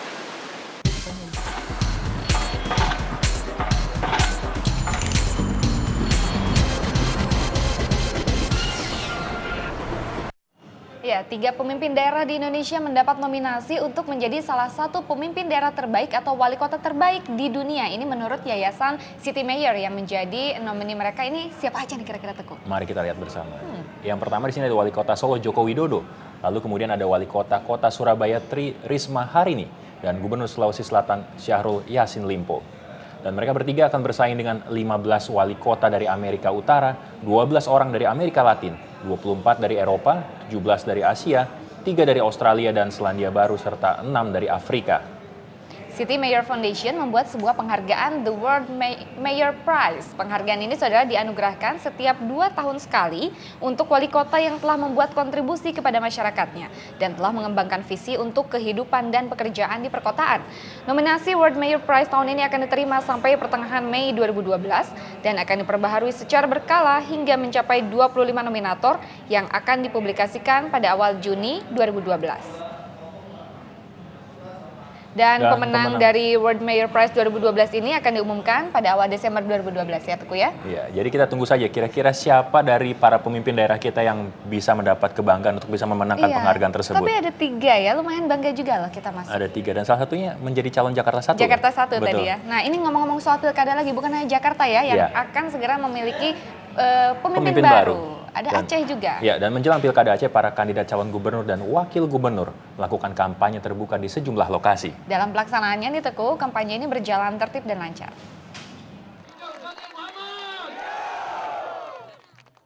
Ribuan orang dari sejumlah wilayah di Aceh hadir dalam kampanye terbuka calon gubernur dan wakil gubernur Zaini Abdullah Muzakir Manaf. Kampanye pasangan yang diusung Partai Aceh ini berlangsung di Long Raya Banda Aceh. Saat orasi, calon gubernur Zaini Abdullah mengklaim hanya Partai Aceh yang mampu membangun Aceh ke depan karena saat ini kader Partai Aceh yang menguasai DPR Aceh.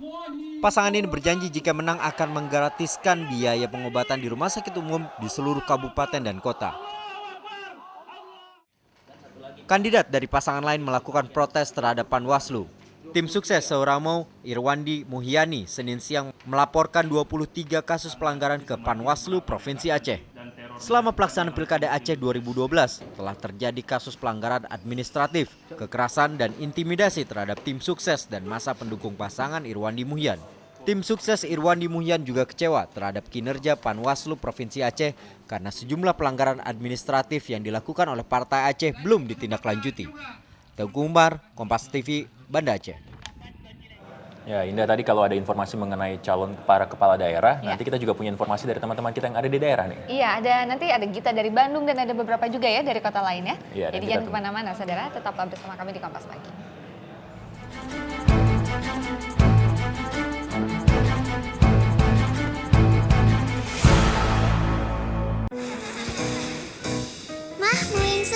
Jangan seger aja.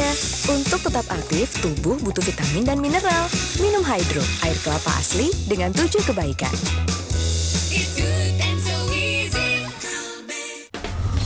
Komik Action episode selanjutnya. Komik Action! Apa jadinya kalau para komik bicara tentang geng motor? Seharusnya jangan begitu ya. Lempar aja yang jauh. Lucu? Sudah pasti. Kalau geng ya, di Amerika ya, itu kan ngejajar kan. Di Indonesia di gang. Lo mau gimana? Ayo kita jalan rame-rame. Aduh, sempit banget. Menghibur? Apalagi? Ntar di jalan tiba-tiba bikin yel, teriak-teriak. Untung aja di motor, jadi nggak bisa untuk koreo. Penasaran? Cari jawabannya dan buat malam kamu ceria. Pas nonton,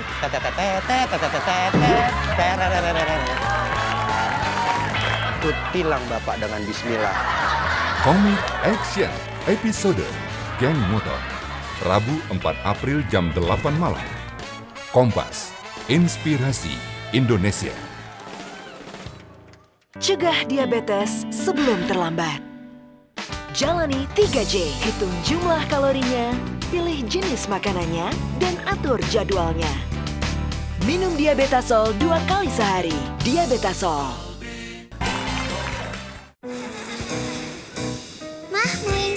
Jangan seger aja. Untuk tetap aktif, tubuh butuh vitamin dan mineral. Minum Hydro, air kelapa asli dengan 7 kebaikan.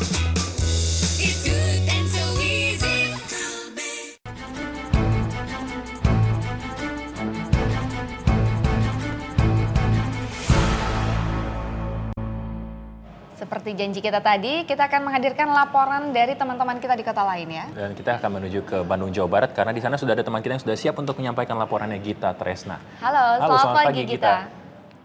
Selamat pagi Indah dan Teguh. Ya, gimana nih kabarnya Gita hari ini sudah membawa informasi apa untuk dibagi? Ya, tampaknya dari Bandung, Jawa Barat kali ini tidak mengenai pilkada seperti di Jakarta dan Aceh, Indah. Akan tetapi berita pertama datang dari Garut, Jawa Barat, yaitu mengenai angin kencang dan juga disertai hujan deras yang menyebabkan beberapa kerusakan bangunan di Garut, Jawa Barat. Wah, ini sama ya kayak di Jakarta juga. Betul. Tadi malam ada hujan deras dan angin kencang. Oke Gita, baik. Silakan dengan informasi lengkapnya. Baik, terima kasih. Saudara, angin kencang disertai hujan deras yang terjadi di wilayah Garut, Jawa Barat menyebabkan sejumlah bangunan mengalami kerusakan. Tidak ada korban jiwa dalam peristiwa tersebut, namun kejadian ini sempat membuat panik warga. Angin kencang dan hujan deras yang terjadi di wilayah Garut, Jawa Barat mengakibatkan kerusakan. Salah satunya rumah makan milik Didir, 38 tahun di Jalan Pembangunan, Kelurahan Pataruman, Garut, ambruk dan menimpa sebuah mobil. Tidak hanya itu, bencana angin puting beliung juga membuat sejumlah perabotan seperti piring dan gelas serta televisi rusak akibat disapu angin kencang. Menurut warga, hujan dan angin kencang tersebut terjadi sekitar sore petang. Dan saat kejadian, atap bangunan ambruk. Anak pemilik rumah makan yang berada dalam mobil sempat terjebak di dalam mobil. Namun kedua anaknya baru bisa keluar setelah sejumlah warga dan karyawannya mengeluarkan mereka. Akibat peristiwa itu sempat menyebabkan arus lalu lintas terganggu karena sebuah pohon tumbang di Jalan Pataruman menghalangi badan jalan. Roboh nimpa saya. Nimpa ibu waktu di kamar mandi gitu. Iya. Kena luka, Bu? Enggak terlalu serius kayaknya, alhamdulillah. Enggak. Itu angin puting beliung atau gimana, Bu? Nah itu yang saya nggak tahu karena saya udah posisinya udah di kamar mandi, tahu-tahu lagi di kamar mandi kok kayak roboh. Kepala Staf Angkatan Darat Jenderal TNI Pramono Edy Wibowo melepas pasukan ekspedisi Khatulistiwa 2012 di kawasan Situ Lembang, Jawa Barat. Ekspedisi dilakukan untuk lebih mengenal secara mendalam gambaran Indonesia secara utuh sebagai modal cinta tanah air.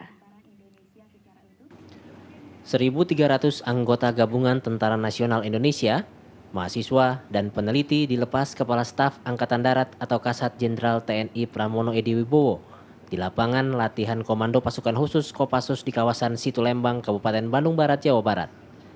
Tim ekspedisi ini diberangkatkan menuju Pulau Kalimantan selama 3,5 bulan meneliti keanekaragaman Indonesia, baik bahasa maupun kultur setiap wilayah. Agenda ekspedisi Khatulistiwa 2012 merupakan untuk yang kedua kalinya, sebelumnya ekspedisi Bukit Barisan di Sumatera. Harapan saya jangan berhenti di Kalimantan. Masih banyak pulau-pulau yang lain. Sehingga beri kesempatan hasil dari penelitian dan pengawasan dari mereka-mereka yang melaksanakan ekspedisi ini adalah gambaran Indonesia secara utuh kepada masyarakat Indonesia. Rencananya agenda ekspedisi ini akan rutin dilakukan sebagai bentuk mengenal Indonesia secara mendalam. Meski tidak dilakukan secara khusus, pemeriksaan patok perbatasan akan menjadi bagian dari ekspedisi Khatulistiwa 2012.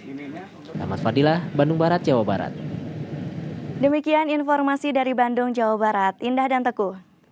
Baik, terima kasih Gita Tresna dari Bandung, Jawa Barat, dan kami akan menantikan laporannya besok hari ya. Betul, dan selanjutnya saudara kami akan masih menghadirkan perbincangan mengenai kemarin ya tentang ini sempat heboh nih, masalah buntut dari unjuk rasa. Iya, penggunaan zat kimia pada saat menghadapi aksi unjuk rasa yang kemarin memang marak untuk menentang rencana kenaikan harga bahan bakar minyak bersubsidi. Dan dialog selengkapnya akan kami hadirkan seusai jeda pariwara berikut ini.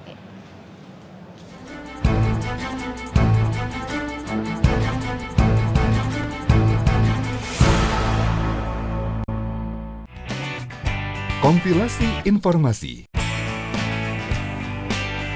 dan dikemas menarik. Pelangi Indonesia. Kompas, inspirasi Indonesia.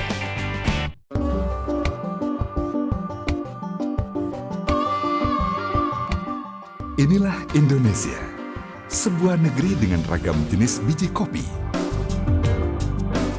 Memiliki aroma khas tersendiri. Harumnya dan cita rasanya. Di Coffee Story setiap Rabu. Kompas, inspirasi Indonesia. Mah, mau yang seger? Jangan seger aja.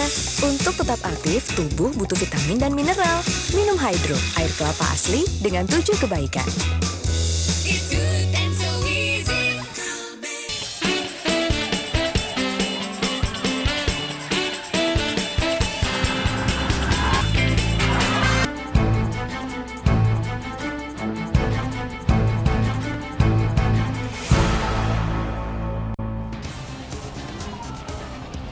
Sebuah gudang di Mataram, Nusa Tenggara Barat, Senin petang ludes terbakar. Api cepat membesar dan menyebar karena gudang berisi makanan, minuman, dan obat anti nyamuk.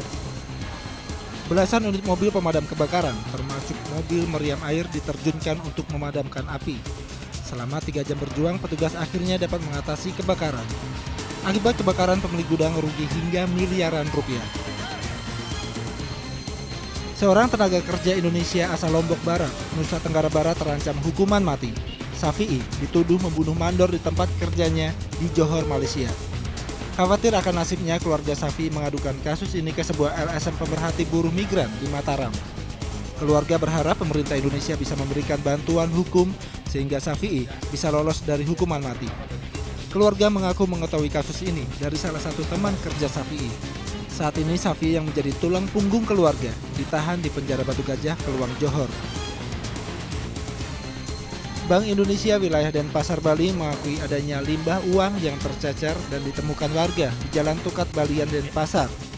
Namun limbah uang itu tidak utuh sehingga tidak mungkin digunakan untuk transaksi ekonomi.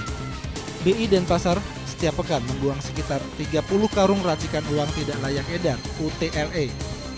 Uang yang tidak layak edar adalah uang yang sudah terlalu lama beredar, bentuknya tidak utuh dan terdapat coretan. Terakhir pada 30 Maret, limbah uang dibawa oleh pengelola sampah Mega Lestari. Karena keterbatasan tenaga pengolah dan bertepatan dengan hari libur akhir pekan, limbah uang ini untuk sementara ditempatkan di lahan milik pengelola sampah. Pengadilan Negeri Jakarta Selatan hari Senin menggelar sidang perdana kasus pembunuhan Raffi Agawinasya, seorang pelajar SMA swasta di Jakarta.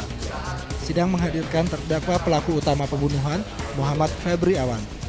Febri diduga sebagai pelaku utama pembunuhan Raffi pada 5 November silam di salah satu klub malam di Jakarta Selatan. Jaksa menjerat Febri dengan 3 pasal berlapis tentang pembunuhan, tindak kekerasan secara bersama-sama, dan penganiayaan hingga menyebabkan kematian seseorang. Namun Febri membantah menusuk Raffi hingga meninggal.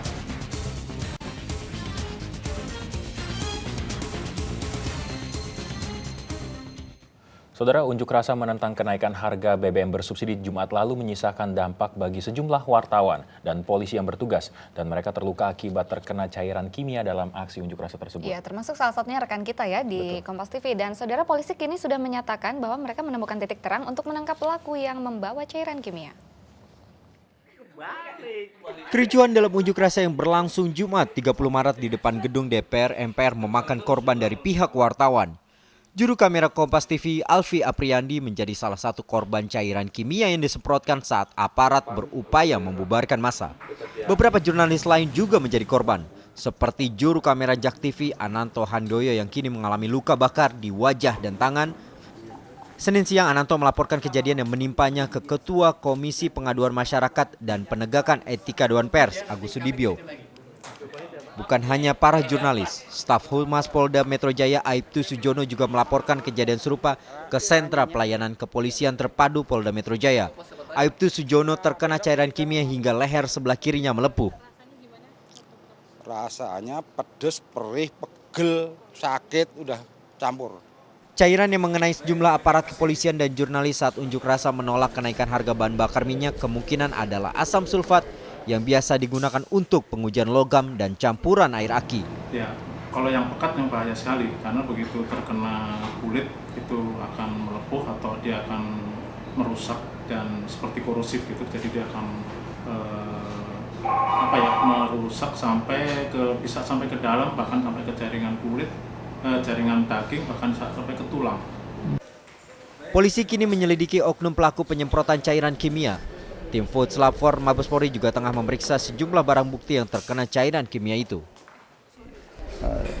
Harus kita lihat sebagai suatu perbuatan yang sangat membahayakan, dan kita berharap kita bisa usut siapa pelaku dari orang yang menggunakan cairan ini sehingga mengakibatkan cederanya, luka-lukanya di kalangan media maupun dari unsur petugas sendiri. Polisi mengimbau kepada semua korban yang terkena cairan kimia melakukan visum dan melaporkannya ke Polda Metro Jaya untuk membantu penyelidikan. Tim Liputan Kompas TV Jakarta.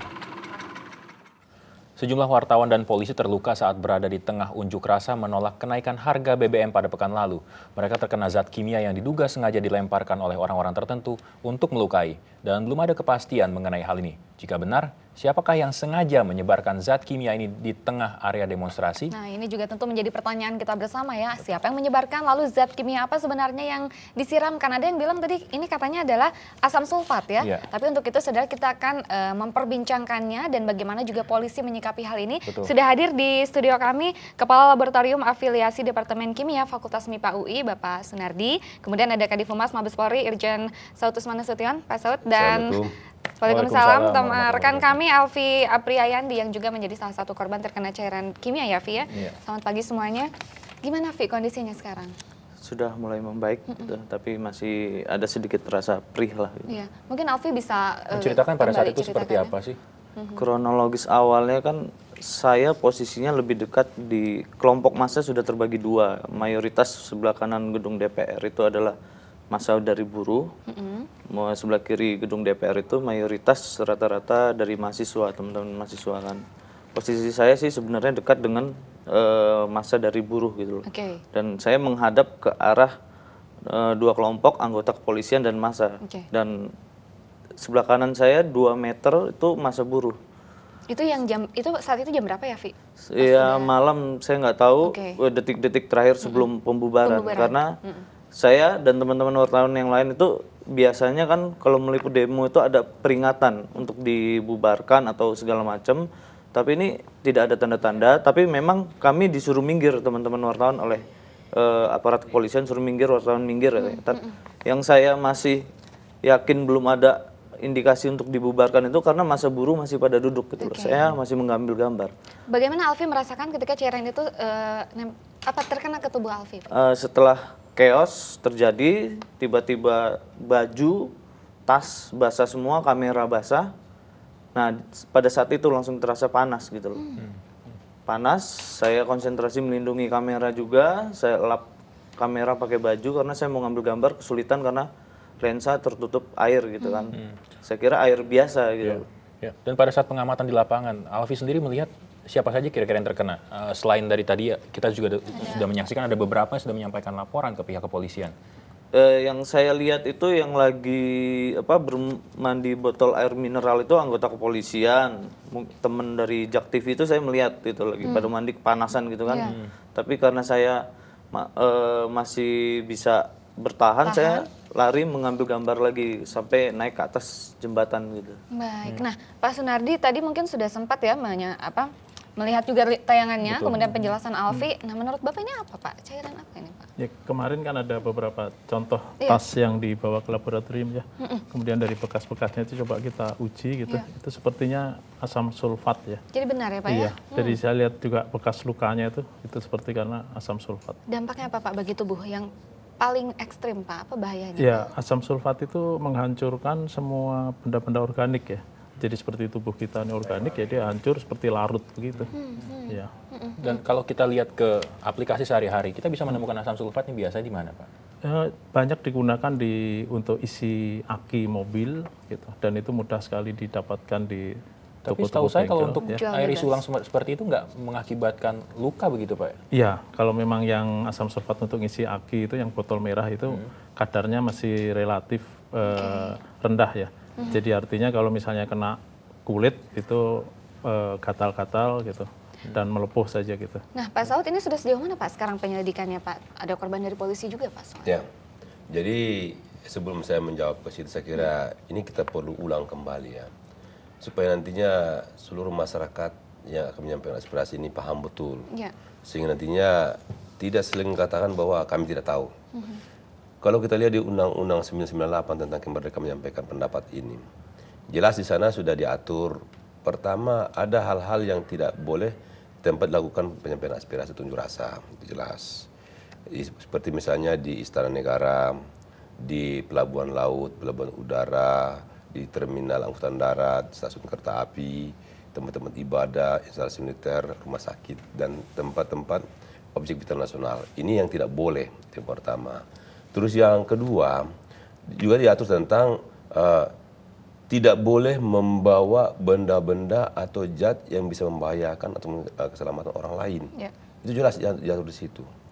Sehingga kepada masyarakat, kemudian batas waktu penyampaian aspirasi itu paling lama jam 6 sore. Ini artinya apa? Kita ulang kembali supaya ini jangan sering dikatakan bahwa kami tidak tahu. Ini karang-karingan. Padahal ini sudah kita ulang-ulang terus ini. Seperti kita lihat kondisi saat ini, di mana adanya orang yang melemparkan gas berupa zat kimia ya. Zat kimia. Kalau dari keterangan dokter Kapus Dokes kita kemarin, kemungkinan besar dari zat asam keras. Yang dikatakan oleh Pak Nardi tadi, ya memang saya kira mengarah ke sana. Ini dampaknya sangat besar, apalagi ini kan membahayakan bagi keselamatan orang lain. Iya, tentu. Kemudian kita juga tim kita di lapangan sedang bekerja keras untuk mengungkap siapa pelakunya. Karena gimana pun ini kan suatu hal yang harus segera kita tuntaskan lah.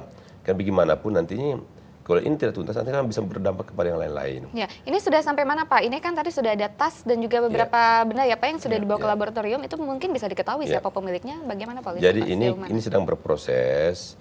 Paling tidak sekarang kita sudah mulai mengelompokkan ini dari kelompok mana. Ya.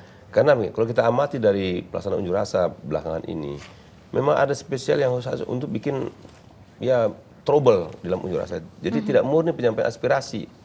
Ini sedang kita ikuti satu persatu, sedang kita dalami.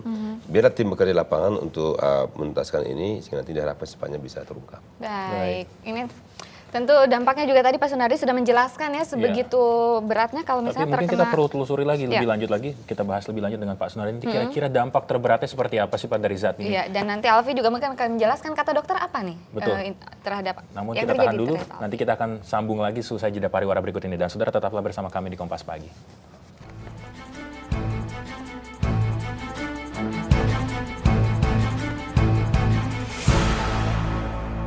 Banyak yang seru dari teman-teman Kompas Junior di seluruh Nusantara.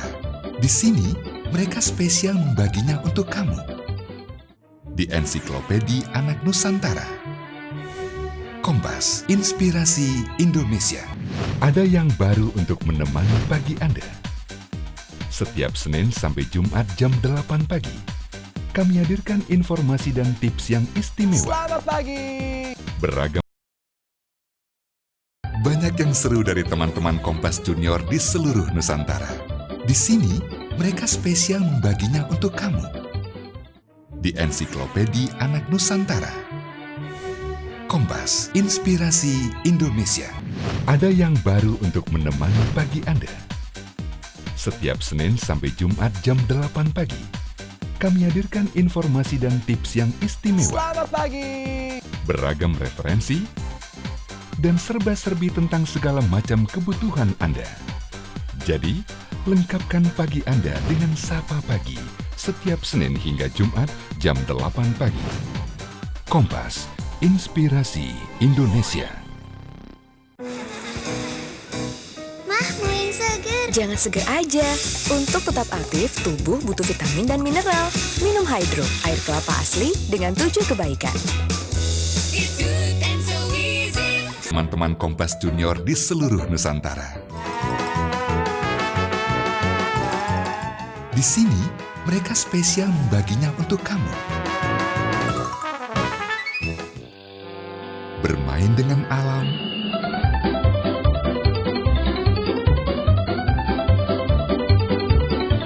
dan banyak kegiatan lain mereka yang sangat menyenangkan.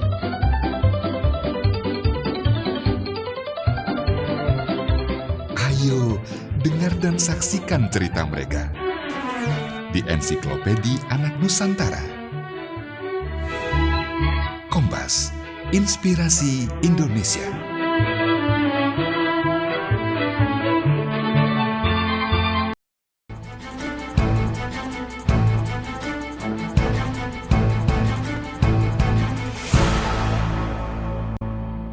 Ya, saudara, kembali lagi di Kompas Pagi dan kami masih akan melanjutkan lagi perbincangan mengenai penggunaan zat kimia di unjuk rasa yang kemarin baru saja berlangsung. Iya. Dan Pak Sunardi tadi sebelum jeda kami sempat bertanya, seberapa berbahayanya atau kira-kira dampak yang paling Iya, dan serius? yang paling penting kalau sudah terkena ini bagaimana kita mengatasinya, seperti Alfi dan teman-teman lain. Iya.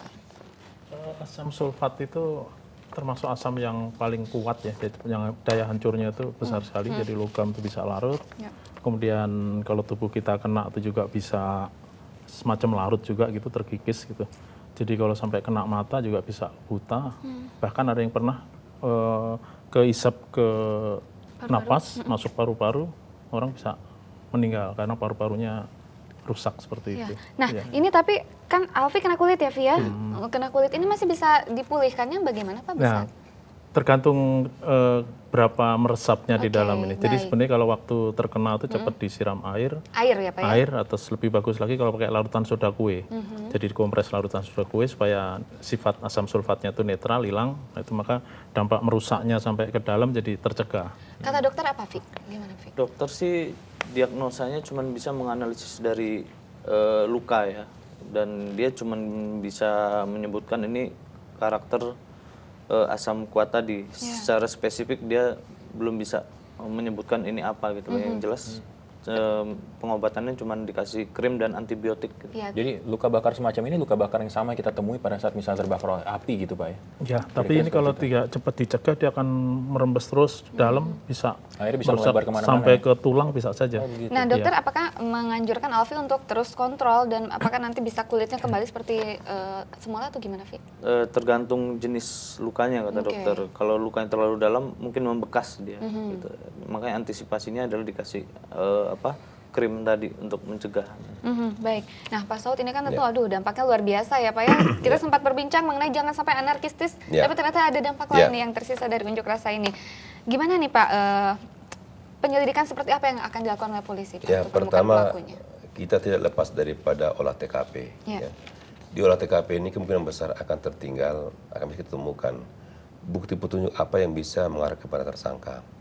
Misalnya seperti tempat yang digunakan atau mungkin ada sisa daripada zat kimia itu yang ditemukan di apakah di benda-benda, apakah misalnya di botol aqua, misalnya ini misal atau di tempat lain yang digunakan oleh pelaku ini untuk membawa zat kimia itu ke situ dan juga untuk digunakan melemparkannya kepada ya petugas ini dan juga kepada rekan-rekan dari media ini. Dari sini nanti kita harapkan nantinya bisa kita melihat dan bisa menemukan kepada pelakunya. Baik. Nah, waktu itu Pak Alfi dan beberapa teman termasuk juga Pak Jono ya tadi berada dalam area yang sama ya, Via? Ada yang sama dan kebetulan kondisinya memang gelap saat itu. Gelap.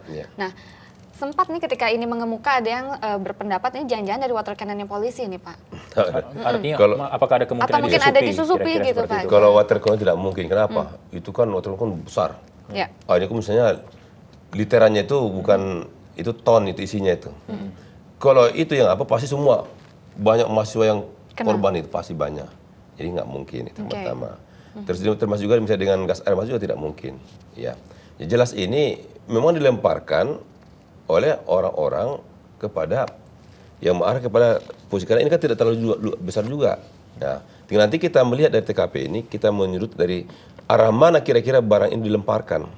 Nanti kita akan gambarkan nanti misalnya posisi di masing-masing orang. Makanya kita harapkan semua korban ini ada bisa melapor kepada kita. Supaya kita tempatkan di posisi mereka nanti di masing-masing lokasi ini. Di sini kita lihat nanti dari arah mana kira-kira zat kimia ini dilemparkan. Itu baru kita melihat nanti, oh di sini kira-kira. Ini kira-kira nanti merupakan upaya kita untuk mengejar kepada para pelaku. Kalau kita lihat kemarin dalam beberapa kesempatan saya sempat menemui di lapangan ada beberapa petugas pada saat menghadapi unjuk rasa semacam itu membawa semacam tabung ya. Mungkin Alfi juga lebih mengetahui. Apa itu Pak? Nah, saya juga sempat melihat anggota yang membawa tabung itu apa untuk memadamkan api atau cairan apa? Tabung. Itu apa itu? Itu untuk memadamkan api karena bagaimanapun kan banyak massa ini yang melaksanakan pembakaran di jalan. Sehingga kita kan perlu juga alat untuk memadamkan. Jadi untuk mengantisipasi hal-hal itu air saja isinya Pak? Ya, itu hanya untuk untuk memadam kebakaran itu untuk kan ada tabung itu cairan kimia bukannya itu hanya air saja. Nah, Pak Sunardi apakah ada penelitian lanjutan yang akan dilakukan Pak termasuk kepada para korban mungkin lukanya ataupun sudah sampai sejauh ini saja Pak untuk mengetahui jenis sebenarnya kalau ada sisa cairannya itu lebih bagus karena bisa yakin itu nanti apa gitu. Nanti apa dan dari mana begitu mungkin Pak ya? Kalau dari mananya mungkin dari polisi bisa digabung begitu. Selama ini sampel baru dari hasil paparannya aja Pak. Iya dari tas yang terkena itu. Makanya kita harapkan dari TKP itu ada benda-benda yang masih ada sisa. Residu kira-kira seperti itu Pak ya. Nah, biasanya walaupun pasti ada sisanya dalam itu. Nanti kita bisa untuk melihat barang apa. Baik, kita jeda lagi sejenak ya Pak, istirahat dulu nanti kita akan kembali lagi saudara, jangan kemana-mana tetap di Kompas Pagi.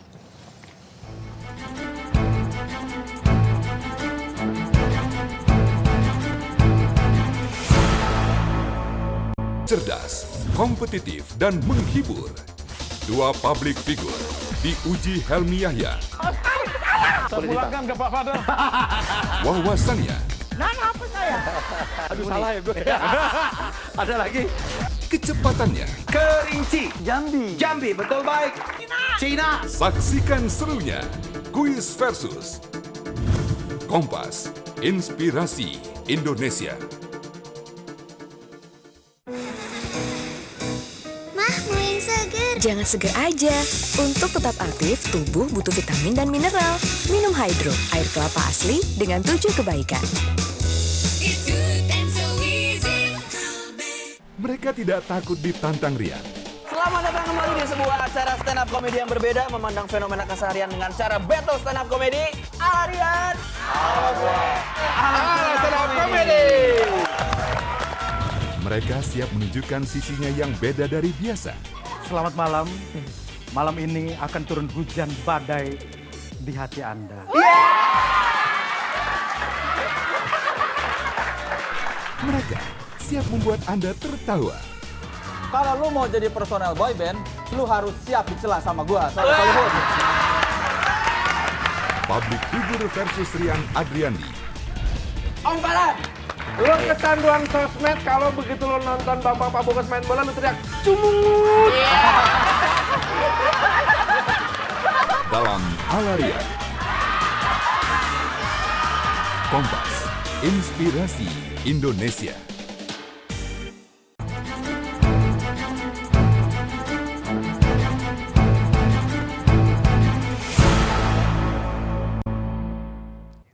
Ya sudah, kita akan lanjutkan perbincangan mengenai ini seputar cairan kimia yang digunakan dalam unjuk rasa di DPR pada Jumat lalu. Ya. Pak Saud, Polda sudah mengumpulkan bukti akan melakukan olah TKP. Lalu apalagi yang akan dilakukan Pak? Apakah termasuk juga memeriksa rekaman video pada saat kejadian Pak? Ya, semua yang terkait dengan kasus ini kita akan kumpulkan.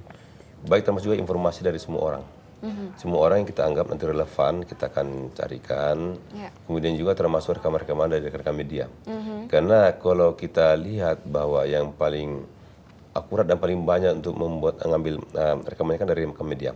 Nanti kita mintakan nanti rekan media untuk juga kita dalam rangka untuk mengungkap kasus ini. Termasuk juga informasi-informasi lainnya yang bermanfaat dan bernilai. Sehingga nantinya diharapkan dari semua alat bukti dan petunjuk ini nanti kita akan gunakan dalam rangka untuk mencari siapa pelakunya. Oke. Dan memang kita tahu ada dari beberapa korban yang ada di sini, diantaranya juga ada beberapa anggota kepolisian, Pak. Nah, kok bisa sih Pak terjadi seperti itu? Artinya memang apakah tidak ada sinyalir sebelumnya akan ada aksi semacam itu, Pak? Ya, kita tidak menduga akan hal seperti terjadi. Karena memang ini kan baru pertama kali terjadi seperti ini.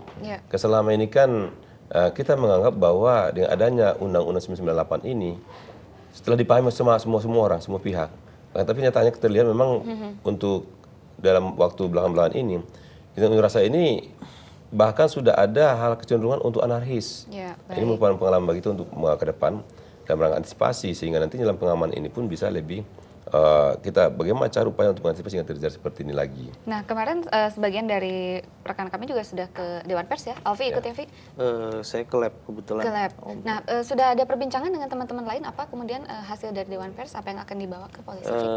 Kebetulan kemarin itu teman-teman juga Dewan Pers juga membentuk tim, informasinya seperti itu untuk mengusut kejadian ini. Yang paling parah dari teman-teman itu, Vi, sepengetahuan Alfi siapa, Vi? Yang paling parah itu rekan kita dari Jak TV sama Antv gitu loh. Terkena di bagian Jak wajah TV, ya? Wajah ya. Wajah. Dan Antv juga? Antv leher sini. Leher di sebelah kanan ya. Iya. Nah, baik. Ini Pak Saud, bagaimana jika nanti Dewan Pers akan juga membentuk tim? Apakah akan diajak untuk kerjasama juga atau seperti apa nanti bentuknya, Pak? Betul. Bahkan kita hari Kamis ini kita diundang oleh Dewan Pers untuk berdiskusi, berdialog dalam rangka mengantisipasi hal seperti ini. Dan memang ini merupakan juga himbauan kepada semua kita. Ini kan pengalaman kita juga. Barangkali mungkin ke depan kita juga tim lapangan ini sudah harus dilengkapi dengan hal-hal pelindung, khususnya untuk bila mana seperti terjadi. Karena bagaimanapun kadang-kadang ya segala sesuatu bisa terjadi. Nah, seperti ini kan yang tidak kita duga sekarang sudah mulai hal seperti ini. Nah, ini barangkali mungkin himbauan kita ke depan. Pertama memang kepada rekan-rekan penyampaian aspirasi agar korlap-korlapnya di lapangan betul-betul untuk menseleksi agar nanti masa dia ini tidak terprovokasi atau tidak disusupi oleh pihak-pihak tertentu yang ingin membuat keonaran atau ingin membuat suatu permasalahan di dalam kegiatan menyampaikan aspirasi atau ingin menodai bagaimana tujuan yang murni dari masyarakat kita ini untuk mensuarakan nuraninya dinodai oleh orang-orang tertentu yang ingin membuat ketidakamanan, ketidaktertiban. Ini pertama. Kemudian kita nanti dari aparat keamanan maupun dari rekan-rekan media agar betul nanti kita sudah belum menyiapkan diri untuk ke depan menggunakan alat pelindung yang nantinya betul kita terhindar daripada adanya bila mana ada upaya-upaya dari pihak tertentu yang mencoba seperti ini kan menggunakan zat kimia. Baik. Nah, ini yang sudah terlanjur terkena ya, apalagi di bagian wajah ini tentu kita fatal. Juga sempat lihat di beberapa cuplikan kan memang wajah yang terkena itu, Pak. Apa ada tindakan tertentu yang perlu dilakukan agar tidak berbekas misalnya? Bergantung kontaknya, jadi kalau lukanya itu sampai ke jaringan yang lebih dalam ya itu akan membekas, nggak bisa hilang. Artinya kalau masih sebatas di permukaan mungkin masih bisa. Mungkin pulih lagi, tapi nanti bekasnya seperti luka bakar ya. Ini mungkin, nah ini seperti ini ya, ini Mas Ananto ya dari JAK TV terkena di bagian mukanya. Ini kategorinya sudah bisa, apakah secara kasat mata seperti ini sudah bisa dilihat lukanya atau harus perlu pemeriksaan lebih lanjut, Pak? Lebih dalam. Untuk mungkin dokter yang lebih ini ya. Tapi kalau kita lihat dari jaringannya, kalau misalnya Mas ini tadi ada yang bagian sampai lebih dalam tuh kayaknya. Ini bahkan kita lihat juga nih Pak, salah satu petugas Pak Sujono ya, beliau terkena di bagian kuping bahkan leher. Sepertinya masih baru kulit ya, belum ini ya. Berarti mungkin harus terus secara intensif memeriksakan diri mungkin Pak ya, dan perawatannya bagaimana? Seperti luka bakar biasa saja nanti. Ya. Biasa kalau sudah kering ya dia akan sembuh dengan sendirinya. Baik, ini tentu Alfi juga kita doakan cepat sembuh ya, Via. Dengan kondisinya sekarang. Tentu dengan rekan-rekan yang lain juga, Pak Saud. Hari Kamis nanti akan bertemu Dewan Pers. Alfi juga akan hadir tentu, dan olah TKP mudah-mudahan bisa mengungkap ya siapa pelakunya nanti. Baik, terima kasih sudah hadir pada Pak Saud, Pak Sunardi, dan Alfi ya. Dan saudara, itu tadi perbincangan kami. Kompas Pagi masih akan memiliki sejumlah informasi lainnya termasuk dari dunia olahraga. Ya betul, dan nanti rekan kami Glory Oyong akan membawakan informasi dari arena olahraga. Tetaplah bersama kami di Kompas Pagi.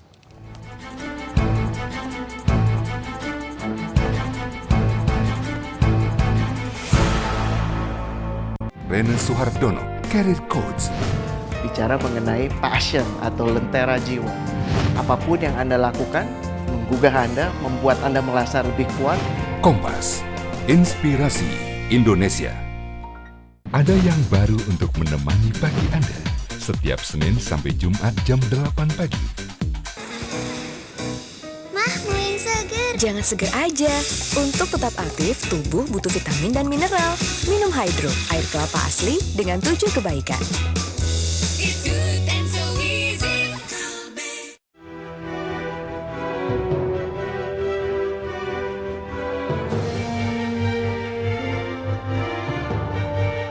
Indonesia. Kekayaan melimpah diiringi penyakit sosial yang menggerogotinya.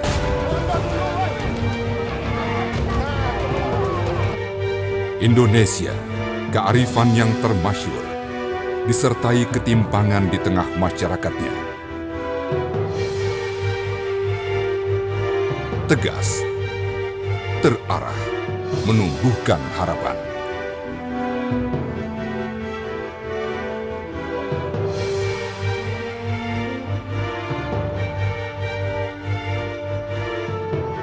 Kami telisik semuanya dalam berkas Kompas. Kompas, inspirasi Indonesia. Ada banyak inspirasi di tengah-tengah kita. Resikonya paling rendah adalah dengan membuat brand lain. Di sini, mereka berbagi rahasianya. Paling penting adalah mulai dulu lalu sempurnakan. Jadi kita punya strategi menjemput bola karena itu memaksimalkan usaha kita yang ada di situ. Berbagi sukses. Kompas, inspirasi Indonesia.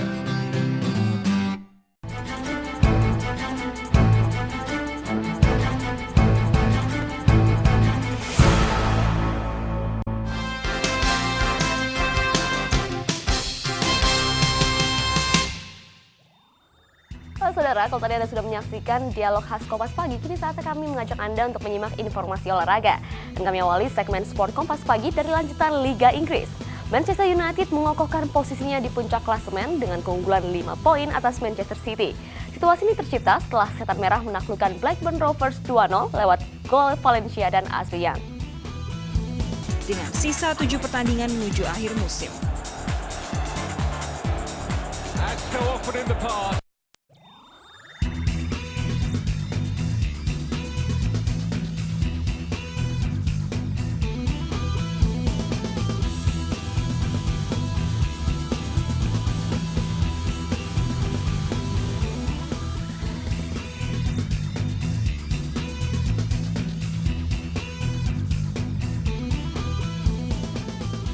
Nah, saudara, dini hari nanti Eropa kembali memanas. Laga kedua perempat final Liga Champions menjadi penyebabnya. Diperkirakan pertarungan ketat akan terjadi di Camp Nou saat Barcelona ditentang AC Milan dan di Stamford Bridge Chelsea menjamu Benfica. Saudara, ini dia previewnya. Nang akan mendapatkan kepercayaan diri yang sangat besar untuk menghadapi semifinal. Zlatan Ibrahimovic dan kolega percaya jika mampu mengalahkan Barca, mereka punya kesempatan lebih besar menjadi juara. Meski begitu, tentu butuh kesempurnaan performa untuk menaklukkan Lionel Messi dan kawan-kawan di kandangnya. Duel seru lain akan tersaji di London, tepatnya di Stamford Bridge, saat Chelsea kedatangan Benfica. Wakil Portugal ini minggu lalu terluka karena kalah 0-1 oleh gol Salomon Kalou. Meski tampil lebih dominan, secara teknis, Benfica tetap memiliki kemampuan untuk meraih hasil positif di London Barat. Namun secara non-teknis, Chelsea juga menyimpan senjata ampuh. Paling tidak, si biru tak terkalahkan dalam 9 laga terakhirnya di kandang sendiri. Fernando Torres dan kawan-kawan juga masih dalam kondisi bugar sejak pergantian pelatih dari Andre Villas-Boas ke Roberto Di Matteo. Di atas kertas, Chelsea masih lebih diunggulkan dibanding Benfica. Namun Benfica dipastikan akan tampil habis-habisan untuk mengejar defisit yang hanya 1 gol, meski harus melakukannya di wilayah lawan.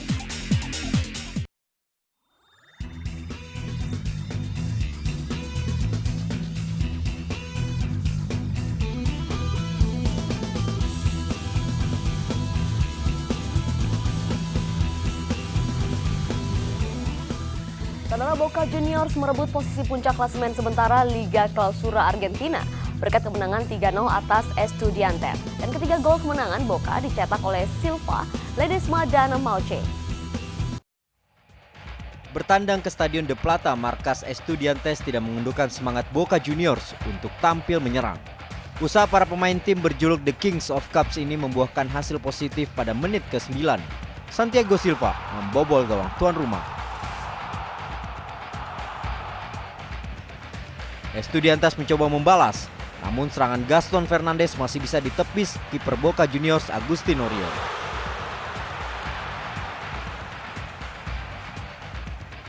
Keasikan menyerang gawang tuan rumah yang dikawal Mariano Andujar kembali kebobolan.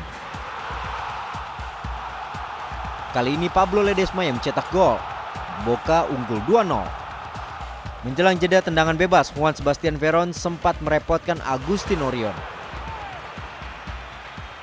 Pada menit ke-68, Pablo Moishe yang lolos dari jebakan offside memastikan kemenangan Boca menjadi 3-0. Dengan hasil ini, Boca memimpin klasemen dengan 17 poin, unggul 1 angka atas Newell's Old Boys.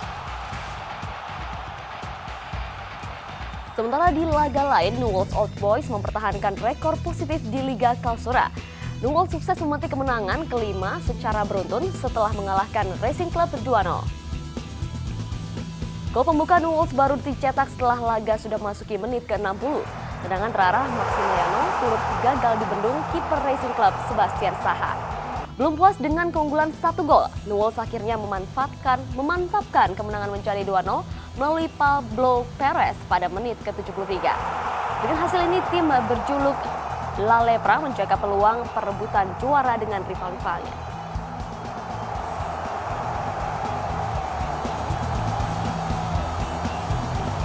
Saudara, pertandingan lanjutan sepak bola divisi utama Liga Indonesia di Temanggung, Jawa Tengah berlangsung ricuh. Selain adu jotos antar pemain yang menyebabkan hujan kartu, laga antara Persima lawan Persib juga diwarnai oleh pelemparan botol oleh penonton terhadap ofisial tim tamu. Pertandingan sepak bola putaran kedua divisi utama antara Persitema Temanggung berhadapan dengan Persib Pekalongan di Stadion Bumi Pala Temanggung berlangsung panas. Kerasnya pertandingan bermula dari gol penyerang Persitema Ntolo Arsen Aime pada menit ke-13 yang membawa Persitema unggul 1-0. Permainan semakin keras cenderung kasar hingga memaksa wasit mengeluarkan 2 kartu merah untuk masing-masing tim. Puncak kericuhan terjadi ketika pemain tim tamu kembali mendapatkan kartu merah. Ofisial tim tamu yang tidak terima dengan keputusan wasit membuat penonton ikut terbawa emosi dan melemparinya dengan menggunakan botol minuman. Setelah berlangsung cukup lama, pertandingan akhirnya bisa kembali dilanjutkan. Dan hingga bubar, kedudukan 1-0 untuk kemenangan Persema tetap bertahan. Agung Bayu Aji, Kompas TV, Temanggung, Jawa Tengah. Kita tinggalkan dulu lapangan hijau, kini kita beralih ke tenis. Novak Djokovic sukses mempertahankan title juaranya di turnamen Sony Ericsson Open setelah mengalahkan Andy Murray di partai final. Di laga final petenis nomor 1 dunia menang 2 set langsung, 6-1, 7-6, tiebreak 5. Laga final turnamen tenis Sony Ericsson Open mempertemukan 2 petenis papan atas Novak Djokovic kontra Andy Murray. Murray yang 2 kali mendapatkan bye karena lawannya mengundurkan diri termasuk Rafael Nadal cukup kesulitan mengimbangi permainan Djokovic di set pertama. Tanpa perlawanan berarti, petenis nomor 1 dunia ini merebut set pertama 6-1 dalam waktu 47 menit. Memasuki set kedua, Murray mulai memberikan perlawanan dan memaksa laga diteruskan ke tie break. Namun Djokovic sukses mempertahankan konsistensi permainan sebelum akhirnya memastikan gelar juara dengan 7-6 tie break 5. Ini adalah gelar kedua Djokovic tahun 2012 setelah juara di Grand Slam Australia terbuka Januari lalu. Di turnamen Sony Ericsson tahun ini, Djokovic tidak pernah kehilangan 1 set pun dan berhasil mempertahankan gelar juara. Sudah tidak asing lagi memang ajang triathlon bagi pebalap Formula 1 Jenson Button.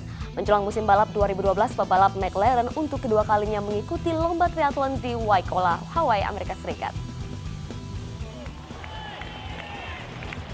Sudah 3 minggu menjelang GP Formula 1 di Sepang, Malaysia, 14 April mendatang dimanfaatkan Jenson Button untuk menyalurkan hobinya, yaitu mengikuti perlombaan triathlon. Bersama ratusan peserta lainnya, Button bersaing menjadi yang tercepat di perlombaan yang terbagi dalam 3 macam lomba, yakni berenang, bersepeda, dan berlari.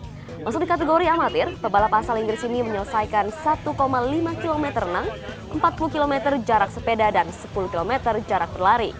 Tahun lalu di ajang Seven Oaks Triathlon, Button mampu finish di urutan 16 dari 250 peserta. Dan sebelumnya berada di posisi 117 dari 1.700 kompetitor di Nokia Royal Windsor Triathlon. Beralih kelanjutan Liga Basket terpanas di dunia, yaitu Liga Basket NBA. Kobe Bryant sekali lagi menjadi bintang Los Angeles Lakers saat menundukkan Golden State Warriors, dan sementara Boston Celtics sukses mengatasi perlawanan Miami Heat. Kobe Bryant tampil gemilang saat Los Angeles Lakers mengalahkan Golden State Warriors di Staples Center. Bryant membantu Lakers menang 120-112 atas Warriors. Bryant tampil gemilang dengan menyumbangkan angka terbanyak untuk Lakers dengan 40 poin. Ikut tampil baik adalah Pau Gasol. Legion asing asal Spanyol ini mencetak double-double dengan 26 poin dan 11 rebound. Sedangkan Ramon Sessions menambahkan 23 poin. Di kubu tim tamu, David Lee memimpin Warriors dengan sumbangan 27 poin dan Klay Thompson menambahkan 18 poin. Sementara di TD Garden, tuan rumah Boston Celtics sukses mengatasi perlawanan Miami Heat. Celtics menang cukup telak 91-72. Rajon Rondo menjadi pahlawan kemenangan tuan rumah setelah mencatat triple-double dengan 16 poin, 11 rebound, dan 14 assist.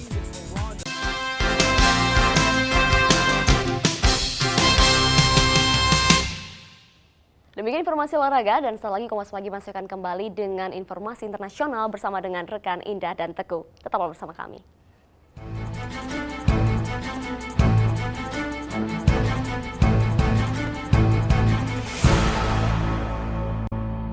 Mereka tidak takut ditantang riak. Arian! Dalam Ala Riak. Kompas, inspirasi Indonesia. Komik action episode selanjutnya. Komik action! Apa jadinya kalau para komik bicara tentang geng motor? Seharusnya jangan begitu ya. Lempar aja yang jauh. Kalau geng ya, di Amerika ya, itu kan ngejajar kan. Di Indonesia di gang. Lo mau gimana? Ayo kita jalan rame-rame. Aduh, sempit banget. Komik Action, episode Geng Motor. Kompas, inspirasi Indonesia. Cegah diabetes sebelum terlambat. Jalani 3J, hitung jumlah kalorinya, pilih jenis makanannya, dan atur jadwalnya. Minum Diabetasol 2 kali sehari. Diabetasol. Kuis cerdas, kompetitif, dan menghibur. Dua public figure diuji Helmi Yahya. Selamat berjumpa pemirsa dalam satu acara yang sangat luar biasa di mana kami selalu mengundang dua tokoh ya. Kadang-kadang berprofesi sama, kadang-kadang bertentangan dalam profesinya. Wawasannya, Nah, apa saya? Aduh, salah ya gue. Ada lagi. kecepatannya, Kerinci. Jambi, betul baik. Cina. pertanyaan seputar dunia mereka, Plat nomor kendaraan RI 19 adalah plat nomor kendaraan dinas kementerian apa, Pak? Hukum dan HAM, betul. Kangkung, betul baik. dan pertanyaan di luar dunia mereka. Selandia Baru, oke betul. Leticia Musgrove dalam film Monsters Ball. Ia pernah menjadi gadis Bond di film Die Another Day. Saya pulangkan ke Pak Fadel.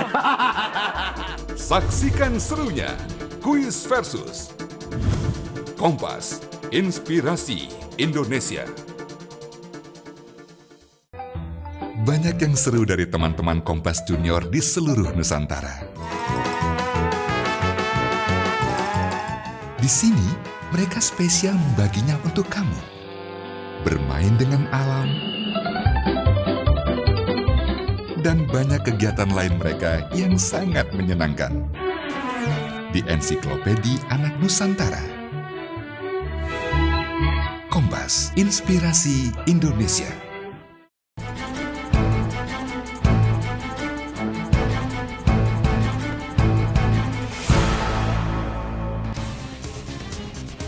Dua bom meledak dalam waktu tidak bersamaan di sebuah pasar tradisional di Provinsi Baghlan, bagian utara Afghanistan. Ledakan ini menewaskan 23 orang, termasuk 8 polisi. Saat terjadi ledakan pertama, polisi sudah tiba di lokasi kejadian untuk mengamankan tempat kejadian perkara. Ternyata ketika polisi tiba, bom kedua meledak dan menewaskan 8 polisi dan melukai para anak sekolah yang berada di lokasi bom.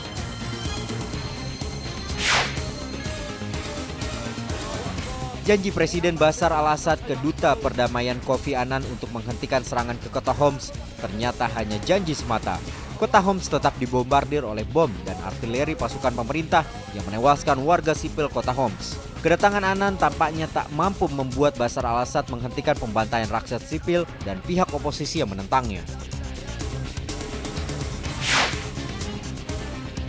Seorang pria Australia yang awalnya dinyatakan tewas akibat kecelakaan oleh para medis secara mengejutkan hidup kembali dan menggerakkan kakinya. Mobil Porsche yang dikendarai pemiliknya hancur berat. Korban kini dirawat secara intensif setelah dinyatakan hidup secara medis. Peristiwa ini menjadi penyelidikan Rumah Sakit Melbourne, Australia. Ya, saudara, saatnya kami menyampaikan informasi dari mancanegara. Seorang pria melepaskan tembakan di sebuah perguruan tinggi swasta di Oakland, California. Dan penembakan ini diperkirakan menewaskan sedikitnya 3 orang dan melukai 4 orang lainnya.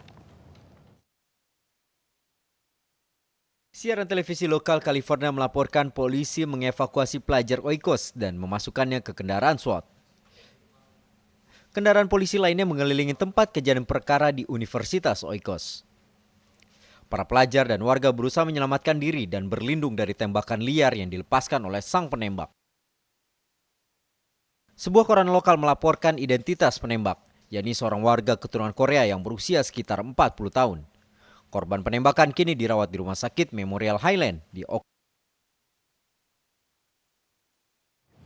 Ya, memang penembakan demi penembakan terus saja terjadi di Amerika ya. Kita sering sekali mendengar peristiwa semacam ini terjadi. Betul, ini tentu harus menambah kewaspadaan warga dan juga bagaimana aparat di sana bisa mengungkapnya agar tidak terjadi dan meresahkan masyarakat di sana ya. Betul, dan kita sekarang beralih ke Argentina nih. Dan peringatan 30 tahun Perang Malvinas antara Inggris dan Argentina diwarnai kericuhan di kedutaan Inggris di Buenos Aires, Argentina. Ya, para pemrotes berusaha untuk menembus barikade polisi yang melindungi kedutaan Inggris. Gerakan politik sayap kiri Argentina Kue Bracho berusaha menembus barikade yang dipasang polisi untuk membatasi gerakan pemrotes di depan kedutaan Inggris di Buenos Aires. Tindakan ini merupakan bentuk protes keras terhadap Inggris dalam peringatan kekalahan Argentina dalam Perang Malvinas 30 tahun lalu. Pemprotes juga membakar bendera Inggris dan membakar patung Pangeran William yang pernah berlatih militer di Pulau Malvinas.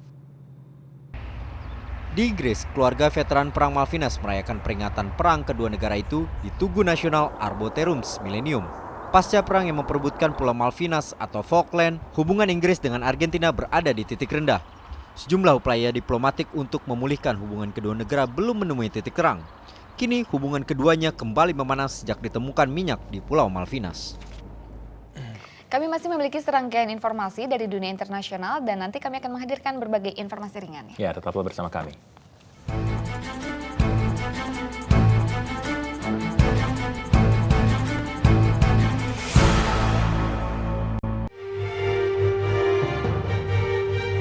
Indonesia, kekayaan melimpah diiringi penyakit sosial yang menggerogotinya. Indonesia, kearifan yang termasyhur, disertai ketimpangan di tengah masyarakatnya. Kami telisik semuanya dalam berkas Kompas. Kompas, inspirasi Indonesia. Cegah diabetes sebelum terlambat. Jalani 3J, hitung jumlah kalorinya, pilih jenis makanannya, dan atur jadwalnya. Minum Diabetasol 2 kali sehari. Diabetasol. Komik Action episode selanjutnya. Komik Action! Apa jadinya kalau para komik bicara tentang geng motor? Seharusnya jangan begitu ya. Lempar aja yang jauh. Lucu? Sudah pasti. Kalau geng ya, di Amerika ya, itu kan ngejajar kan. Di Indonesia di gang. Lo mau gimana? Ayo kita jalan rame-rame. Aduh, sempit banget. Menghibur. Apalagi. Ntar di jalan tiba-tiba bikin dia teriak-teriak. Untung aja di motor, jadi nggak bisa untuk Korea. Penasaran? Cari jawabannya dan buat malam kamu ceria. Pas ngelakukan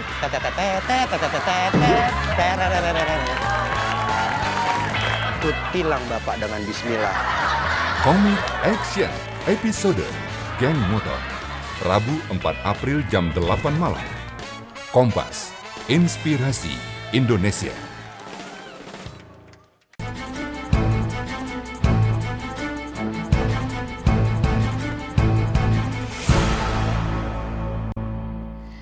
Nah, Teguh, ini kalau ngomongin soal pernikahan, biasanya ya kita tahu perayaannya itu dilakukan di tempat-tempat yang misalnya rumah ibadah atau gedung, atau mungkin tempat-tempat yang eksotis ya supaya lebih berkesan. Ya, dan kali ini ada yang lebih unik nih, Indah. Pasangan pengantin asal Jepang merayakan pernikahan mereka di roller coaster yang paling curam di dunia. Wow. Dan ngomong-ngomong soal pernikahan, mungkin ini bisa jadi inspirasi buat kamu, Indah, yang masih Nanti single. saya akan nikah di atas perahu kera-kora ya. Oke, kita lihat seperti apa. Pasangan pengantin asal Jepang ini punya cara unik untuk merayakan hari bersejarah mereka. Keduanya merupakan penggemar roller coaster dan merayakan pernikahan dengan naik roller coaster tercuram di dunia. Roller coaster Takabisha memegang rekor dunia untuk kecuraman yang mencapai 121 derajat dalam perjalanan selama 160 detik dengan kecepatan 100 km per jam. Dari kamera yang terpasang di roller coaster, pengantin baru ini tampak menikmati roller coaster yang bagi banyak orang sangat menakutkan. Perayaan pernikahan ini tentu tidak akan dilupakan oleh pasangan pengantin dan cukup menghibur pengunjung di taman hiburan. Seru ya? Ikut deg-degan nontonnya dari sini. Apalagi waktu berbalik seperti tadi tuh. Aduh, nggak kebayang. Dan sebenarnya memang sebuah perusahaan, kita beralih ke Belanda nih kali ini. Ya? Memang sebuah perusahaan Belanda sukses mengetes mobil terbang yang bernama Palvi atau Personal Air and Land Vehicle. Nah, jika sukses dalam uji coba, ini maka dapat dipasarkan, apa ya, katanya bisa berjalan di atas air ya mobilnya ya? Seperti apa kira-kira ya? Tahu nih. Mobil terbang yang dinamai Palvi ini tergolong sebagai gyrocopter, mobil yang bisa diangkat dengan rotor otomatis yang berada di atas atap mobil.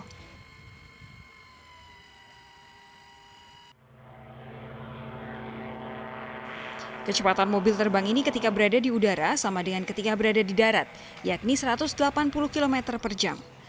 Palvi menawarkan kebebasan mengemudikan kendaraan di darat maupun udara. Anda bisa menikmati keindahan pegunungan dan menghindari kemacetan berjam-jam yang sering terjadi di kota besar. Jika berminat mengendarai Palvi, Anda harus mempunyai izin terbang dan mengikuti kursus terbang selama 20-30 jam. PLV akan menjadi kendaraan masa depan ketika jalan raya tak mampu lagi menampung kendaraan yang memenuhi jalan raya. Oh, ini bisa terbang ternyata. Jadi dari atas. Itu salah satu inspirasi enggak? Kamu bisa merayakan pernikahan di atas. Bisa.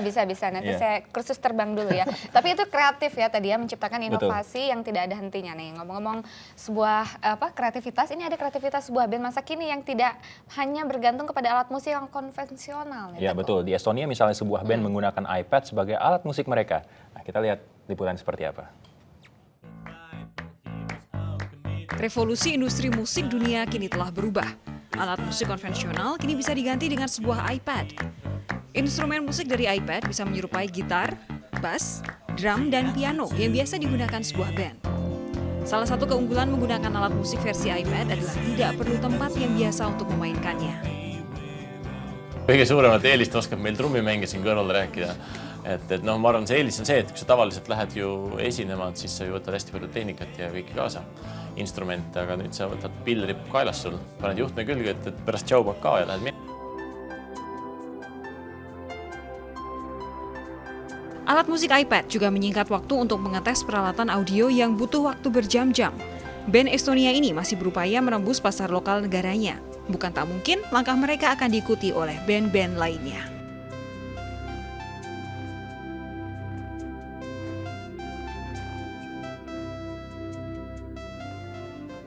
Ini masih dari dunia musik, kita tahu ya bintang pop Rihanna yang mempromosikan debut filmnya yang baru berjudul The Battleship. Ya, promo film ini terlihat menarik karena dilakukan di atas kapal induk George Washington yang berlabuh di pangkalan laut Yokosuka, Jepang.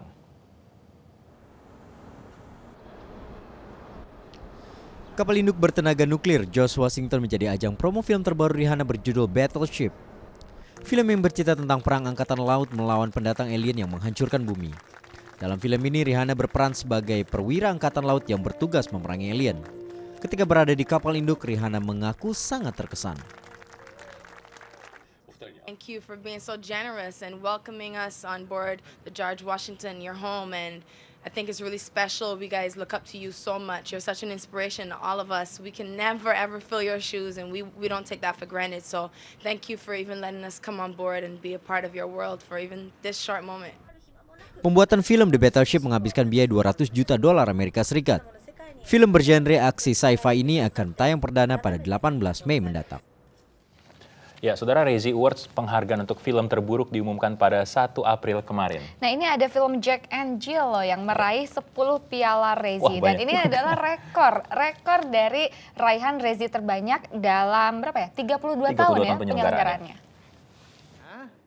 No, you're getting fatter and your hair doesn't realize it needs to cover more face. Film Jack and Jill yang dibintangi Adam Sandler menyapu Razzie Awards, penghargaan untuk film-film terburuk. Jack and Jill meraih 10 award, rekor tertinggi selama 32 tahun penyelenggaraan Razzie Awards. And the Razzie for Worst Picture of the Year goes to... I just don't know. What do you think? Jack and Jill! Peraih piala Oscar, Al Pacino juga meraih Razzie untuk aktor pembantu terburuk dalam perannya sebagai cameo dalam Jack and Jill. Sementara Adam Sandler, 45 tahun, dipilih sebagai aktor dan aktris terburuk untuk aktingnya sebagai saudara kembar Jack and Jill. Sandler juga mendapat gelar penulis naskah terburuk. Selain itu, Jack and Jill meraih gelar film terburuk, remake terburuk, serta sutradara dan naskah terburuk. Pemenang Razzie Awards didasarkan pada pilihan 650 anggota Golden Raspberry Foundation dan lebih dari 35.000 suara pada situs internet Rotten Tomatoes. Tahun ini Razzie Awards diumumkan pada tanggal 1 April, sedikit berbeda dari kebiasaan sebelumnya, yakni pada malam sebelum pengumuman Oscar. I wear this fake wedding ring. You're a pig. Just tell her you're getting a divorce. Hello. Honey, you know how I feel about you selling your brother's stuff on eBay. No. Ya, kami masih memiliki informasi dari dunia film juga nih, saudara. Mendiang Whitney Houston ternyata sempat membintangi sebuah film. Sebelum dia meninggal ya, dan Betul. ini film yang sekaligus menjadi karyanya yang terakhir berjudul Sparkle. Kita akan tayangkan cuplikannya, yang juga sekaligus menutup jumpa kita dalam Kompas Pagi hari ini. Nah, Anda selamat beraktivitas, jangan lupa menyaksikan program berita kami selanjutnya. Saya Indah Dianovita. Dan saya Teguh Parvinanda mengucapkan terima kasih dan Sampai jumpa. So dirty, but stay so clean, 'cause I'm the man. Yeah, y'all like that, huh? Make you want to dance, huh? Get it, mama. Mama gonna get it, and you will too. Keep dancing like that, you bring home some kids you can't feed. I see your beauty, and I want to be your man. This is Satin Struthers. I'm looking for a new actor. People are trying to destroy what we built. You and me, we started this thing. My heart's still long. Why would the Lord give me this gift if I wasn't supposed to use it? It takes a lot of faith to do that, Sparkle.